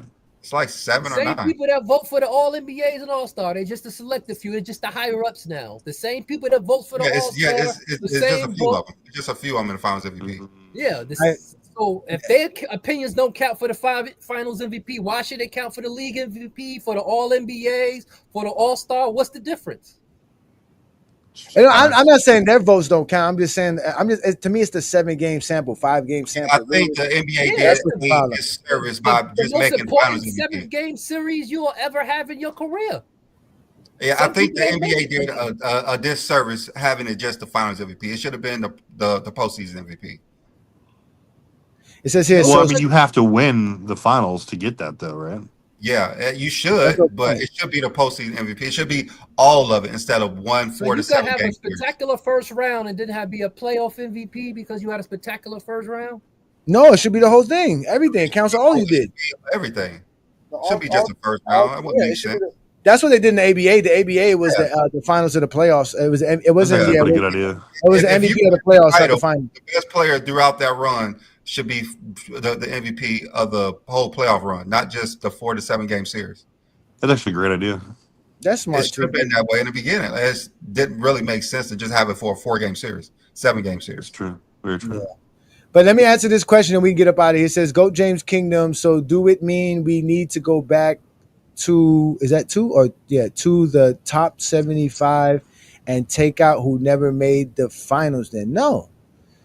No, we don't never do that. Again, point. The NBA, the people who pay these players paycheck, they came out with a list of the top 75 greatest players out of all the 1,000. That should be it. No one else will see you at the top 100. Everyone else, you got to wait till they get to the top 100. These are the top 75 guys ever. That's it. You got to wait till they get to the top. But they got guys like Tom Gola on there and stuff. We got to wait 25 years for the top 100. And they gonna finally put Dwight. They finally gonna put Dwight Howard in there. They finally gonna put Dwight Howard in. We'll work from the top 75 for now. And T-Mac's in it, right? Is T-Mac in the top 75, right? No, yeah. No, he's not. He's not. They're gonna have to put T-Mac. No, he's not. He's in it. Ridiculous. That's and he's joined the Colt bandwagon with all this ring culture talking about, yo, if I would have had Shaq, I'd have won too. All this grind. The worst yes man in sports right now is Steve Nash. He would have. Why not? I mean, they would have won. They would have won more championships because he would never argue with Shaq. He would have never argued with Shaq. Tracy McGrady he's a hypocrite. He's a big hypocrite because he left Vince Carter because he wanted more shine. So of course he was going to leave Shaq. Well, no, I thought it was for more money. No, wasn't it more money? More money. He left because he wanted his own team. I wouldn't want to hear nothing come out of T-Mac's mouth about and if he was there before. He was there before. Remember, he got drafted in '97. Carter was in '98. Yeah. So they only played 2 seasons, and he left for 01 to Orlando. In 2000, yeah. But I thought it was. I thought because he was getting more money. That's why. He could have signed with them. I'm pretty sure he just didn't want to. That's why Vince was pissed off. He didn't talk to him for like a whole summer. No, but another thing too, though, signing with the Toronto Raptors and getting 30% of your money taken away is a big difference than moving to Florida and getting no state income tax. It's a big difference. T-Mac didn't care about winning at that point. So you say he went just to be a star, just so he could average 30 points per game. He wouldn't want to play with Shaq. So he wouldn't want to play with Shaq neither. Oh, so then I said if Tim Duncan would have came to Orlando, and if it was Orlando, Hill, and McGrady, they would have won a championship. McGrady would not have wanted to go, I'm pretty sure. He would have won it with Duncan. He didn't want to play with Vince Carter. Why would you want to play with Grant Hill and Tim Duncan? I would rather play with Duncan than Vince Carter. Remember, Tim Duncan was going to play on Orlando. They was literally about to sign Duncan and some bullshit about being on a plane. And Duncan was like, you know what? I'm going to stay in San Antonio. And he re-signed with San Antonio. Duncan was about to leave. Would have went somewhere else. He would have went somewhere else. Duncan was going to go. No, he was going to go. He was going to go to Orlando. That was something that was going to happen. I'm pretty sure he wanted if all those players. Like he wanted his own team. Now I don't care what you tell me. If he's on the 2000 Lakers with Shaq, they're winning a championship. He's on the 2001. He wouldn't be on that team. He wouldn't have been complaining like Kobe. Well, Kobe didn't complain till later, but Trace McGrady was complaining early in his career about playing with a better player than him. Why would he want to fresh out of high school? Yeah, he who's was better, Vince? Who's better, Vince or Tracy? Tracy. Easily. Back then it was Vince. Yeah, back then when he left, it was Vince Carter, and he wanted to show that he was actually a good basketball player. So he would not have wanted to play with a better player. I could have swore it was because of money. I could have swore they weren't going to pay him the money. But hey, Kyrie Irving will be a top 100. He was supposed to be top 75. Top 75, yeah. Yeah, supposedly he got voted in, but they took him off the team because of the pandemic situation that he was doing all the crazy stuff that was going on around that time. So, I think they picked 76 players too. They picked 76 instead of 75. And he didn't make the 76, but he definitely make top 100 for sure. Kyrie got to make top 100. Oh, for sure, without a doubt. Oh, yeah, 100%. Yeah, and Pau Gasol, and Dwight Howard. Dwight Howard, yeah. Yeah, some other guys. You can't name 99 or 100 players better than Kyrie Irving. There's no way. Media would try. Well, listen, we got another 20 years. We don't know what's going to go for another, maybe. Yeah, you got another 20 years. You never know. Another 20 years, it's just going to be all that. But either way, we don't got 20 years to sit here and have a conversation with you gentlemen. But you guys do know that every Sunday right here on GOAT James, we do this right here. Every Sunday noon Eastern time. We talk the game of basketball. We talk the GOAT of basketball. We have the GOAT debate. We attack it head on. And this is the only channel. Forget what y'all saying about us being a great basketball channel. Tell me what other basketball channel where you can have LeBron fans and Jordan fans and Kobe fans all at once talking basketball without it getting a little bit crazy and hectic, which it kind of does here sometimes. But we do a good job of letting people speak and everybody get a chance to have their conversation. Motel room. Yeah, Sunday. Oh, well, the motel. Well, yeah, right. Where? Who in the motel room? Nobody in the motel. He only talks himself. I heard him last night saying some silly stuff about Tracy McGrady too. I don't want to hear that stuff. But if you really want to have fun and open up the conversations and really get into a chaotic situation, show up on Saturday nights for the Radar, where Brandon, T Perfect, and John have great conversations. Last night they were talking about Game 7s. They were all here. Copping pleas, scared to say the Pacers are going to win, even though they all believe the Pacers are going to win. I said it loud and proud. Well, you said it loud. Yeah, right. Loud and proud. And obviously, you know where to find me on the Friday Night Exposure with the Exposer, where I go live every Friday night.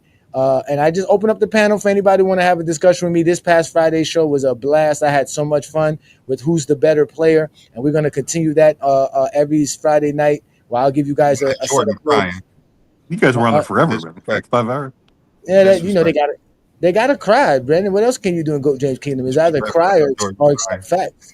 So, or you can be like Al. He's a Jordan fan. He smiles when he shows up on GOAT James Kingdom because it doesn't hurt him that we have LeBron as the GOAT.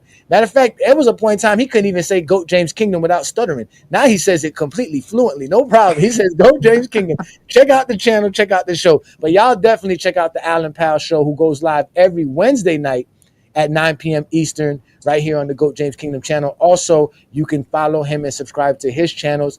Alan Powell Show is on TikTok, Facebook, Instagram, Twitter. He's all over the place as well. So y'all make sure to subscribe and follow Alan Powell Show, as he talks more than just basketball. He's a true sports fan. And obviously, don't forget, tonight we have play-by-play NBA Finals right here on the GOAT James Kingdom channel. Who will win Game 7?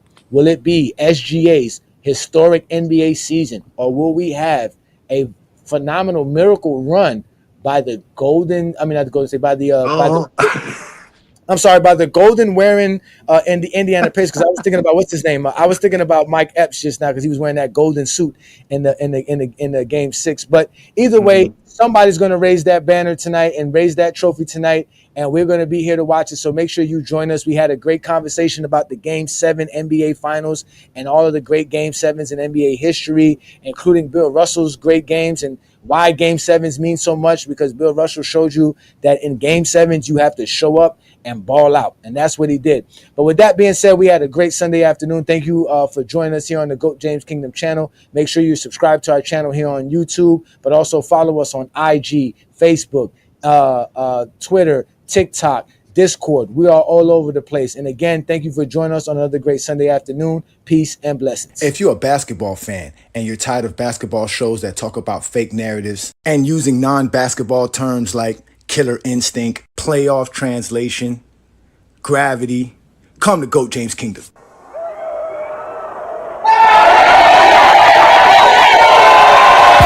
Welcome to GOAT James Kingdom, where basketball lives forever. You get to enjoy B. Lee and A. Johnny talk basketball every Sunday noon Eastern Time right here on the GOAT James Kingdom channel. Support by subscribing and also check out the membership at GOAT James Kingdom.